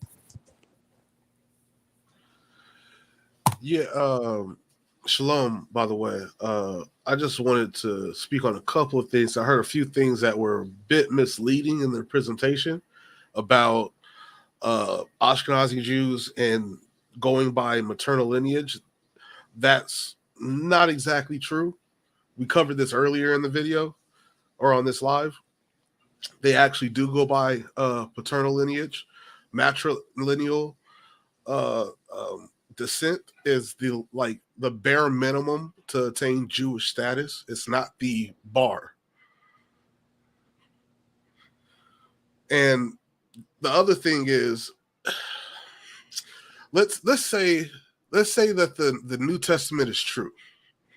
The Second Exodus. Do you believe in the New Testament? Yeah, I believe it. Okay. So let's say that it's true. And let's say that there were Jewish populations all in Asia Minor, Turkey, and Greece, and Italy, and Spain. And let's say that they believed in the same kind of messaging or way of life as what Paul and the early followers of Yeshua did, where they did convert people or bring people into the faith. Why wouldn't we see a reflection of that within the genetics of those populations in present day? And if we do see a reflection of that in the populations in present day, why would we hold that against them as a penalty rather than congratulating them for having done a good job of bringing people from the nations into the covenant? Well, to your first statement about the matrilineal part, I have L3E2B3, which is recognized as a Sephardic, a maternal Sephardic haplogroup by Hakam Yehonatan Eleazar de Moda. I emailed him personally, and he still wanted me to provide, although he agreed because it's in his research paper that it is a Sephardic Jewish haplogroup. He wanted me to present some documentation showing that I came from Spain and Portugal, some type of lineage showing that I have Jewish. Otherwise, I couldn't be recognized as halakhically Jewish, and I got to go through the entire process of conversion. So there is a maternal component that they do look at your DNA, but they also want to see your ancestry too, as far as your ancestors practicing the religion. The thing about the genetics being reflected in the populations, and here's my issue, is that even though we were probably going around converting different population groups, which I believe is the right thing to do because we're supposed to bring everyone into Hashem, right? The problem is that you have anti-Semitism. And I believe what we call racism or anti-Blackness today originally was anti-Semitism to begin with. So even if, and we all understand Jim Crow and segregation, and they just passed a few laws in a few states allowing us intermarriage to still be legal. You know, if everything was okay, why would they need to pass a law saying that you can still intermarry with different races of people? And so I'm thinking that those Judeans or Israelites, they suffered so much anti-Semitism, it forced them to be endogamous. So you had one group, you had converts who were allowed to mix and mingle with different population groups. But then you have the ethnic Israelites or Judeans who probably were a little bit more segregated than most. They probably had a one-drop rule or things like that. You know, something similar to that. What? Why would ancient Israelites employ a modern racial ideology? Let me put it like this. I was just trying to speak it so that people could have something to relate to. But if you look at some old references, it would say that the Jews married among themselves, that they were all black. And so and then there's another reference saying that there was a Sephardic Jew. All right, I want to say something real quick. Hold on. I need you to understand. I need you to understand this. Just because they're black doesn't mean that they wasn't haplogroup R, haplogroup G. We're talking Sephardic Jews now, because these are if you look at the diffusion, if you look at the Y chromosomes among Sephardic Jews, what do you find? I'm gonna ask you that. Oh, You tell. you're telling me. Yeah, I understand the phenotype. I Okay, understand phenotype is so not what I'm related to saying to you haplogroup. is that they could still be marrying amongst each other because they're dark skinned. And even if you are a convert, you're gonna marry amongst the Jews. Even if you have haplogroup R, haplogroup I, haplogroup, you know what I'm saying, all the other haplogroups that make up the Sephardic the Sephardic population in Spain, you would still be marrying amongst. So even though you're dark skinned, how many people we know are dark skinned and have haplogroup R or So, haplogroup G? I want to say this as well to his point about endogamy. That's not really true. That paper that you referenced early, if you go back and read it, the Erfurt, Germany paper, it says that the Ashkenazi Jews of the past were a lot more diverse, meaning they weren't as endogamous in the Middle Ages. They started to get more endogamous. We just covered a whole book about how the Sephardic Jews started to get more endogamous. Is when they started to pick up the idea of racial purity and racial hierarchy from Northern Europe. So that's about 16th, 17th century. Before that, the Jews had no idea about racial hierarchy of, oh, I got to keep the skin white or I got to keep it black or vice versa. That was Right. so when you read that Erfurt paper, it tells you that they were a lot more diverse in the Middle Ages than present day Ashkenazi. They And just married amongst Jews. They was endogamous amongst Jews, not amongst color. right. And I think that's where everybody's getting twisted. Well, When I just for the sake of because I don't have that twisted. I understand what you all are saying. Trust me. It's not about it's about skin color, but it's not about skin color. Skin color is just something that, just like you were saying, show them what a Caucasian looks like compared to an Anglo-Saxon or a Germanic. Mhm. And so those are small discrepancies. Say, hey, typically speaking, Caucasians would typically have maybe what we call olive skin and darker hair, compared to a Germanic, which may have red hair or blonde hair, blue eyes and freckles and stuff. Mhm. So I understand what you guys are saying. So, as far as the skin color thing, that's not what I'm focused on. I'm focused on the ethnic discrimination. So you might have two black people. Let's just for the sake of argument, you have two black people. One's an Edomite, and one's a Israelite. Based on the ethnicity, one would get discriminated over the other. So maybe the Israelite may not be able to enter into the Roman Empire, into Italy so easily, whereas the Edomite may have upward mobility. I'm talking about, both looking the same. I'm not about the camp stuff. I know But that. do you have any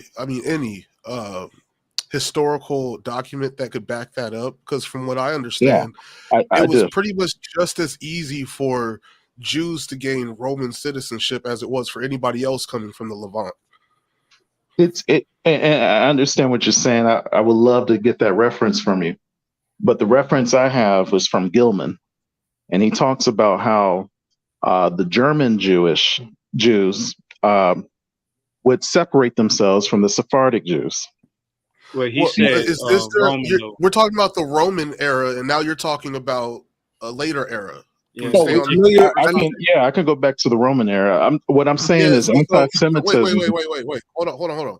My I'm not gonna question take. was, I'm not gonna discount a lot of things that I'm not gonna discount things that Second Exodus is saying, because I know he's in seminary school. So a lot of these no, papers and a that's lot of studies. Hold on, bro. I'm gonna give you back the floor. I'm not gonna discredit a lot. Things.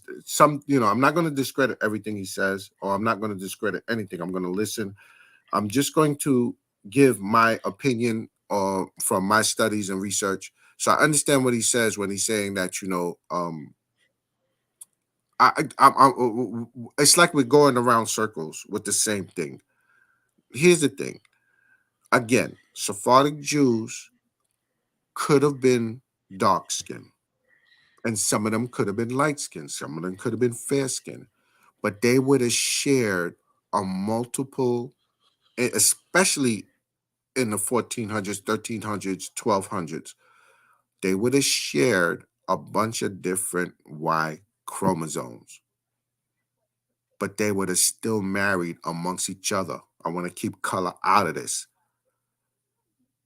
Whether they was dark skin, they would have been R, E, and any other clade, T, that you could think of Sephardi's have amongst them. J, they could have been dark skinned, they could have been light skinned, they could have been pure white. They just married amongst themselves.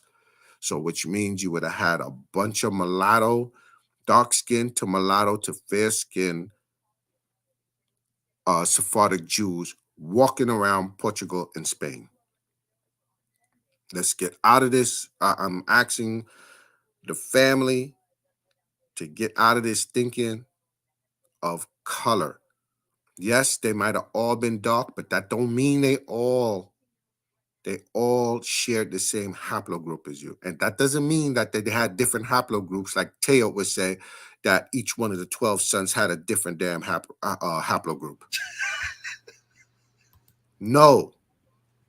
You big dummy. These people would have had different clades because we had sojourners amongst us.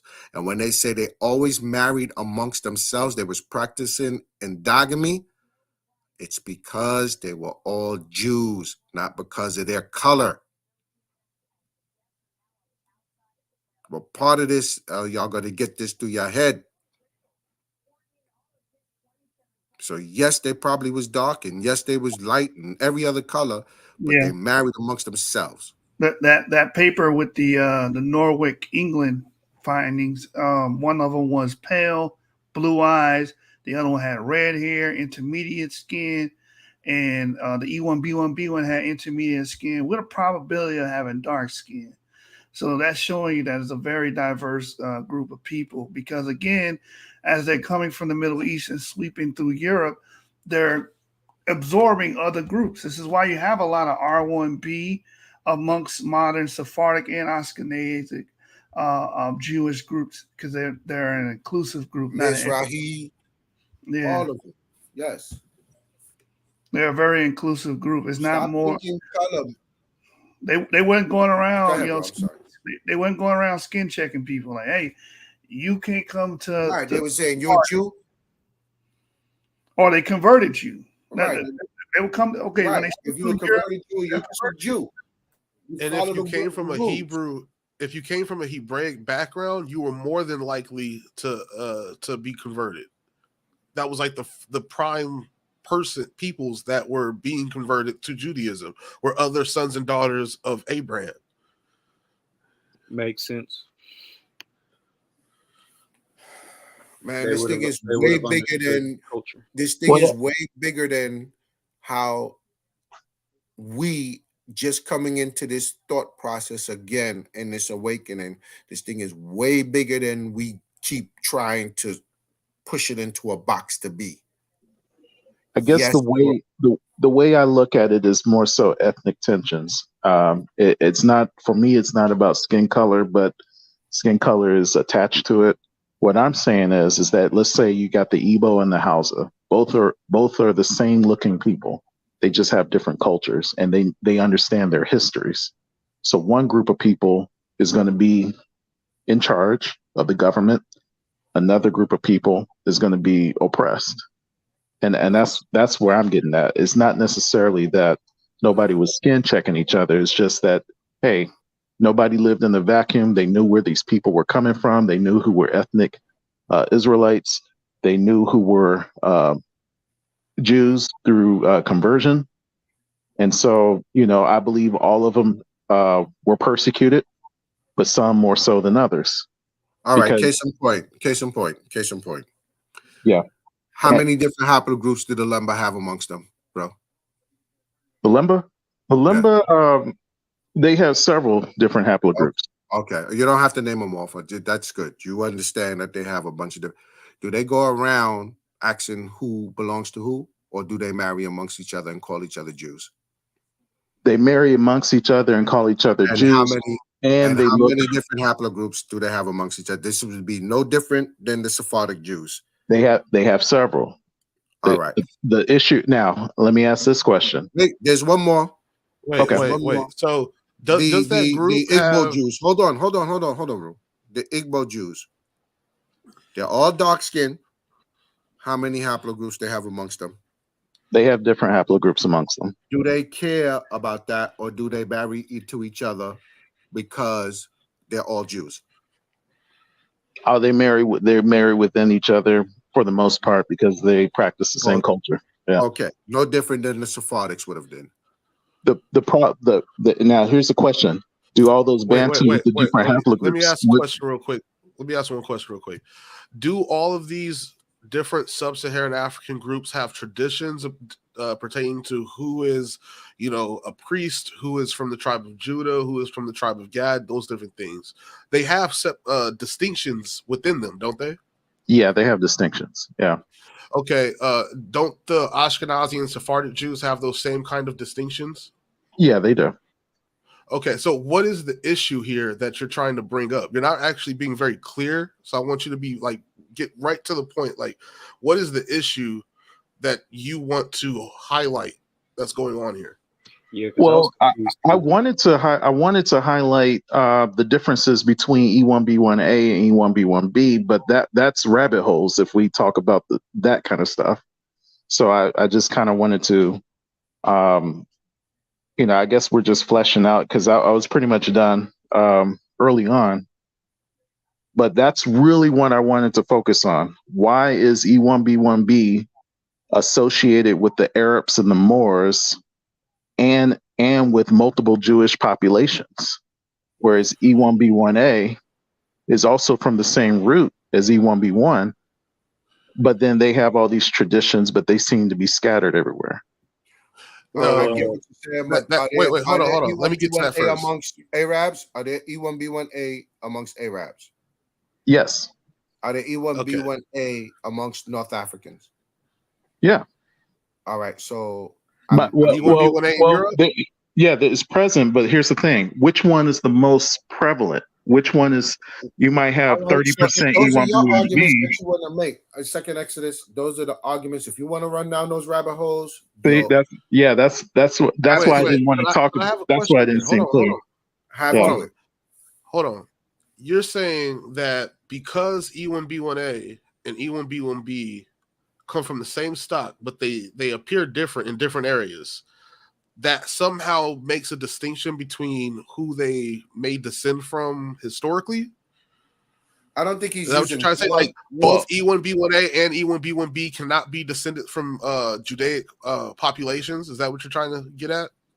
Sean, if I may answer his question, what I'm trying to get at is there seemed to be a difference historically speaking, as far as a East African slave trade, a West African trans-Saharan slave trade, expulsion, bones that are dug up out of Spain and Portugal, found in these Jewish pits, matching E1B1A, and so that's the discrepancy that I'm trying to figure out. Why is it that E1B1A, like among the Igbo, that's one of the most predominant haplogroups?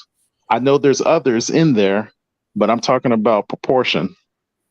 Right. I don't have no problem with what you're saying. I get what you're going at, and I have no problem. Let him finish, Sean, because I'm not understanding it. I'm not understanding what he's trying to get at. What he's saying, what he's saying is that he's trying to use scripture the way scripture lines up. Listen for a second, Ru.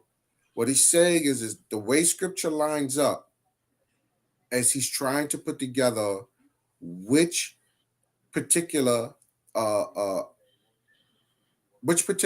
E haplogroup out of EP2 would more than likely be Esau, Ishmael, and Israel.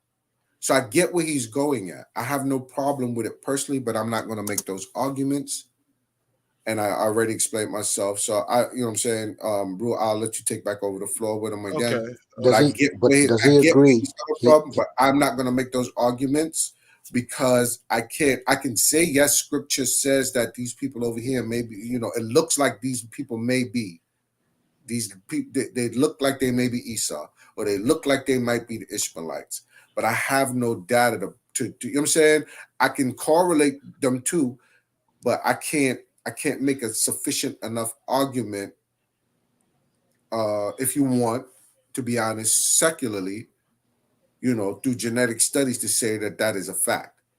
But he does agree. I would leave it. Yeah, hold on, Emmanuel. I would leave it to second Exodus to go ahead and put those puzzles together. I have no problem with that. Put the puzzle together. We laid out the groundwork. You can take it and do what you want with it. Well, what the Yap Gang came into this for was to prove out who was Shem, and that we as West Africans have a Levantine haplogroup that goes back to the Levant. We are not landlocked to West Africa. Like everybody says, you can't find us there but beyond 3,500 years. So we already proved the fact that we are Semitic. So he does agree that that point that he's making, though, is kind of like a rabbit hole. Am I correct? That's what he said? Yes, he did. Okay, so I think that's fair. Right. That's what I'm saying. That's what I'm not going on. Could you see how this could be problematic from, like, I mean, just from the way that the brother's talking, it seems like he has a real racial bias towards those who went to Europe and is trying to correlate their genetic stance or their haplogroup with their ancient lineage and how that would work out historically. Is that what am I getting that right? Not racial bias. I don't have a racial bias towards anything. I'm just trying to question when you're done. Follow the patterns. Because we all know that people have been living in these different areas. Europe has always been diverse. So it's never always been all white or all black. It's always been diverse. Right, and it isn't today. And the same thing can be said for the Ashkenazim and the Sephardim. So I'm still not getting what the issue is with these populations and why you keep bringing them up in juxtaposition to Israelites. Sean actually laid it out really well. Sean laid it out really well. But because he said that it was a rabbit hole, I couldn't keep going further with that. Does that make sense? He's saying that that's something I would have to take up and do myself. Let me ask this really quick. So, and this is just a question. So, do you believe that, like, the white Ashkenazi, like white skinned Ashkenazi and Sephardic Jews are possibly Edomites? Well, to answer your question, I don't fully know, but I'm not ruling that out, because if we're going by the Y chromosome, well, I mean, it's just logical. If you're going by the Y chromosome, that's like me and my brother, right? If we're gonna follow up on that logic, would you be able to admit that there's a possibility that sub-Saharan Africans are Edomites?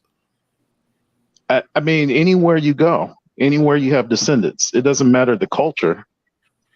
It's just, who's your daddy. So it can be anybody. Australians could be Edomites.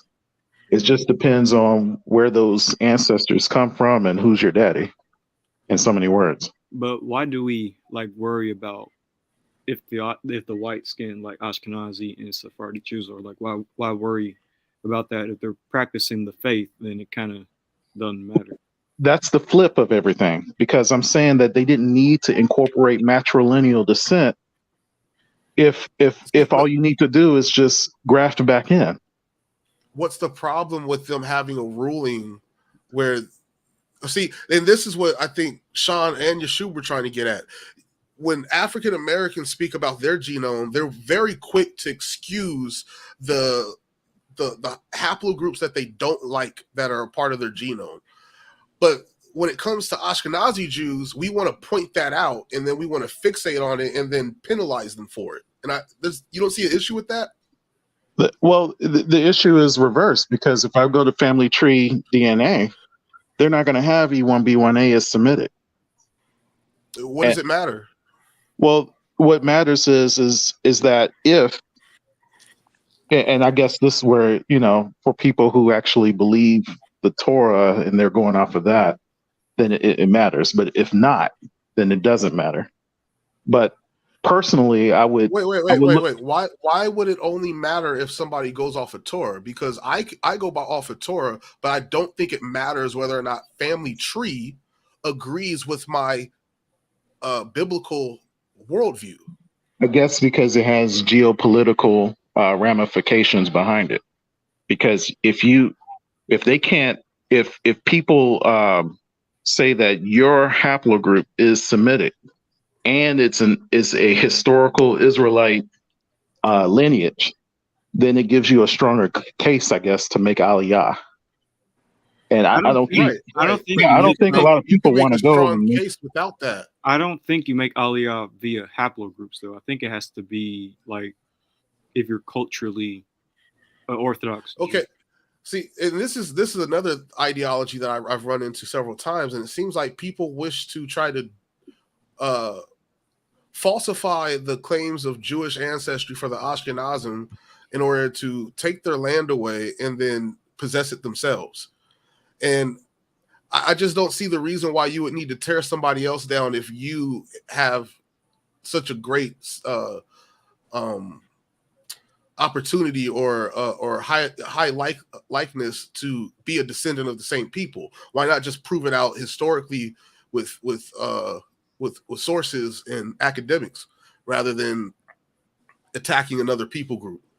Well, I don't think I'm attacking anyone personally. I'm just asking certain questions. I didn't really mention skin color or anything like that.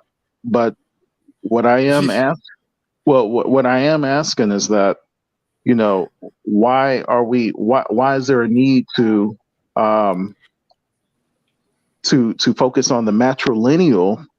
Because there isn't a need. See, this, you keep bringing this up, but my point is that according to Halakha, I actually study Halakha, and according to Halakha, you go by paternal lineage.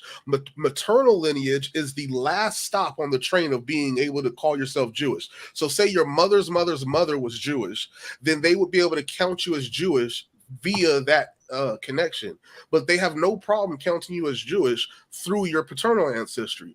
So, like with the Igbos, not only are their maternal ancestries held up by the Beit Din, but the maternal ancestries are held up by the Beit Din, but also their paternal ancestries are held up by the Beit Din. So, if you can find yourself connected to these people on either side, then you, through return to Omanana, can now consider yourself an Igbo Jew. And ironically, I actually do, on both sides, paternal and maternal. But my question is that, you know, people have looked at the Ashkenazi as the sole group that determines who is Jewish and who's not. But there's many different. You all mentioned Yemeni and Mizrahi Jews and all these different groups. And so why not connect to one of those groups?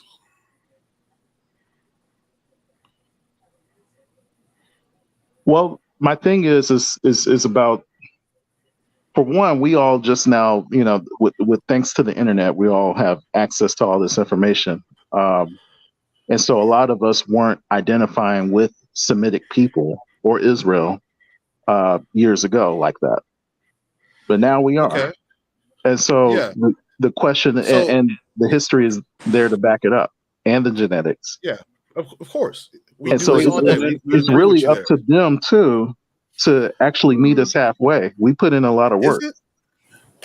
I would say we haven't put in enough work yet. Well, we don't have our own. Wait, hold on. We don't have our own Beit Dins yet. We have not formulated our own halakha yet. We don't have our own formation of synagogues or houses of worship. Until we get there, there's always going to be this friction of being considered legitimate, because it's just a guy with a claim. It's not a people with a practice and a culture. Ah, okay. I see what you're saying. Now, if you're interested in what I'm talking about, get in contact with me, and we'll talk about it more. Con. I appreciate you guys having me on the show. I'm just talking about this. I want to tell you that I respect you, bro. You know what I'm saying? I mean, there's certain times when I'm in disagreement with you. Everybody is. Yeah, there's certain times when I'm in disagreement with you, and I have my own thoughts, but Yeah. we've been in this circle for a while, and I'm glad that you came here because most people are scared to come over here because they feel that they're going to offend certain leaders in the community. And so I will say to you, you stepping out and coming over here and having a discussion with us, it shows a lot that you do move to your own beat.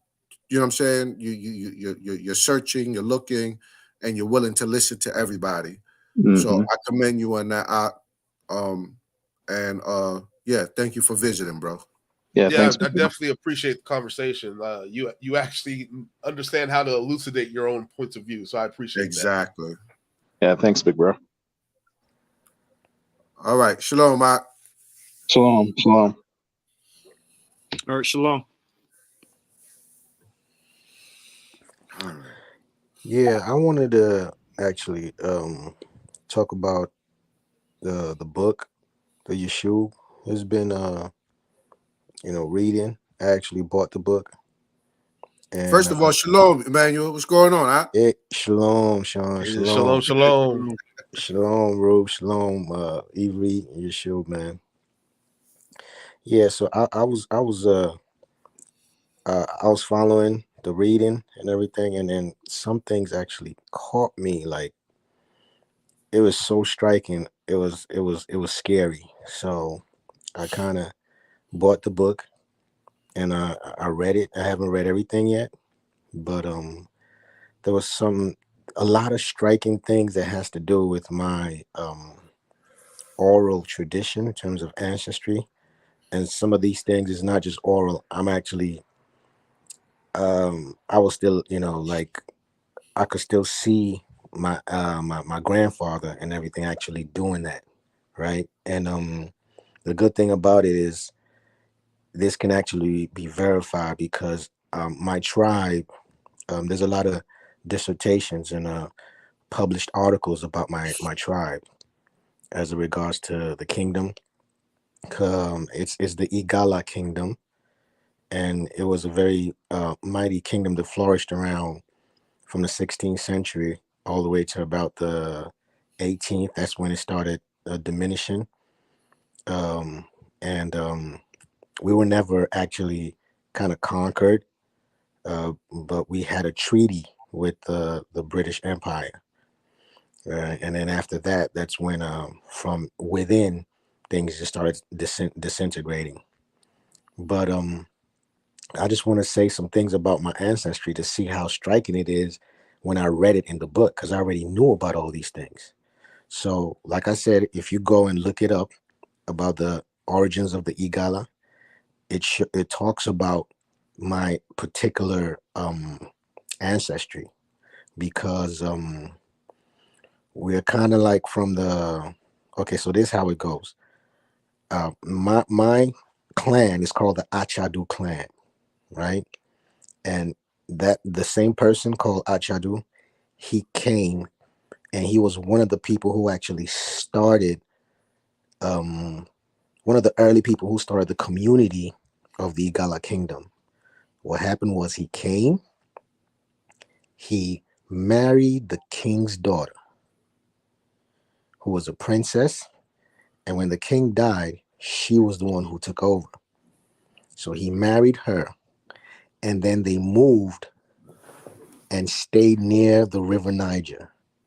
So the Igala kingdom eventually controlled the whole river Niger, like from all the way to the Igbo side, to the, and all the way down as well. So he came and settled there. And in our tribe, they say that we are immigrants, that Achadu came. He came and settled. He was an immigrant. So we are considered an immigrant clan. But when he married her, he became the head of all the clans, right? Like the prime minister, and she was the queen. So when she died, they didn't have kids. So the brother became the king. But in order to just continue that process of lineage or of communication and relationship between the two families. They pierced the king's ear. Until this very day, they pierce the ears of whoever becomes the king. So my lineage is the prime minister. And I'm saying this like I'm the third boy in my family. My brother, who's the first, can actually become the Achadu, which is a very powerful. It's like the prime minister, right?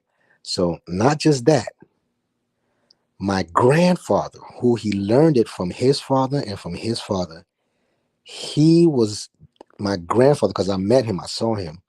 He made all the weapons for the Igala kingdom. He made all the weapons. He was a blacksmith. He made all the weapons, and it was based on that the Igala kingdom became very. They dominated the whole area and grew and became very large, and they conquered a lot of areas. So when I look at all those things, was so striking for me. He was an immigrant. He came and he married, and then they went and stayed near the river. And then he was also the blacksmith who made all the weapons of war for the kingdom. All this, I known all these things before I actually read the book. And that was just so striking for me. So I just wanted to put that out there that, look, this is just, it was just amazing. I'd never seen it. And I actually told my mother, who she married into our family, but when I told her, she was, wow. I called my brother and I told him all these things. And they were all, it's just shocking because there's no way you can actually, that everything just tallies in when I read all the things about what they're saying in that book. So that's amazing. Yeah, that's awesome, man. That's awesome. So you followed the whole series, huh? Yeah, I followed the whole series. I didn't read the I read the chapter 4. I haven't done 5. So I wasn't there when you did. Did you read did you read 5 yet? I finished it. Oh, you finished it, man. Yeah, I gotta finish it too. I gotta finish. I did read. I did go after chapter 4. It was talking about what was going on between the polemics and all the apologetics, between the Jews, the Christians. I think that's the next chapter, right? Yeah. So it's going to deal. I think chapter 5. If I'm not looking at the book. I think it does deal with the interaction between Islam, Correct. the Jews, and the Christians and the local rituals and beliefs of that time.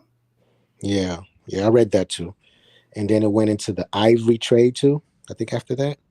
Yeah, so the ivory trade, in particular, ivory spoons. Mm-hmm. Jews had a lot to do with moving those ivory spoons around and selling them and trading them. Mm-hmm. And the book does a great job of pointing out that because most people from our perspective are going to go straight to slave trade, so that was not their primary trade item. They also traded ivory, wax, gold, Arabic gum, Mm-hmm. and they did a lot of things like that. And like you said, your grandfather was an artisan. Some of them were artisans. Yeah. So they dominate a lot in that area. So yeah, it's a very, very good book and insightful book. I recommend everybody take a look at it. Yeah, it's an amazing book. I bought it straight up. I didn't know it was $37. I don't remember. I thought it was 15 when I bought it. It must have went up because Yeah, I think it went up, and I also did the Kindle too. Because when I went to try to get the real book, it was what, $90 something. I didn't know it went up that much, man. I don't remember paying that much for that book, bro. Yeah.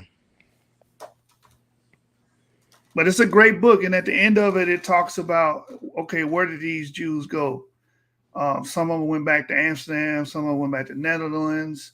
Because Holland was like a free. They had a religious amnesty before America had it, where you could freedom of religion. Mm-hmm. But a lot of their children remained in West Africa. Yes. And were absorbed, And it said some of them went into the hinterland, into the Niger, right, area and Delta, into Right. the hinterlands. Right. And that's exactly where the Igala kingdom flourished from. Mm. Man, it's just amazing. Right. So, and many Afrocentrics quote that book, and I could just tell they did not take the time to actually. Yeah, because guess what now? I yesterday I kind of saw the statement, that I don't like getting into all the, I just like looking at information and whether validating objectively. And so he put out and said that you said, that the Sephardics were white. And I said, okay, now that's not entirely a wrong statement, but I want to know how you actually said it. So I went back and I realized that that's not actually what you said. You actually said that they were also white. Yeah. And that's a different statement. And when I saw that, I said, I knew it. I knew Yeshua wouldn't have said that, And so it's talking about being very objective. Because when you read the book, you can see it. It's right there. The fact that racial concept was not there. Mm-hmm. It wasn't there in the community. And so it was, you could have, there were whites, there were blacks. And then, of course, they were fair looking. Matter of fact, the term whiteness sometimes was referring to prestige rather than even the color. Right. But that's not to say that there weren't Europeans of European descent that were not seen as Sephardic Jews as well.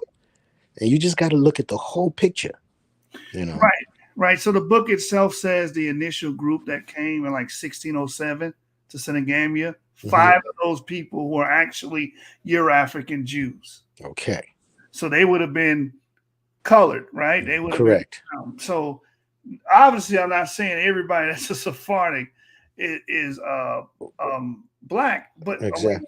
or white. But exactly. Here's the problem: there is no nuance. They want to make everybody that's a part of the Sephardic Jewry to be black, and that's just not true. Yep. You got the white man inside you.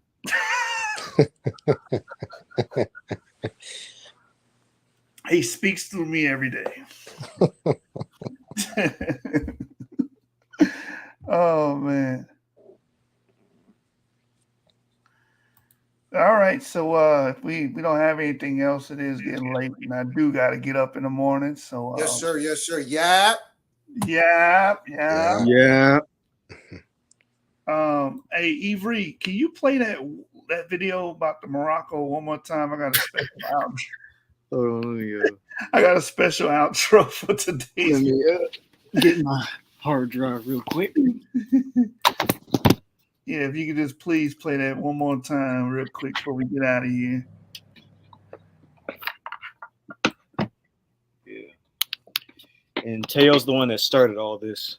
He started this war. We're going to end it. He didn't even have to make a video on this, so we're going to just beat him up with a couple of videos.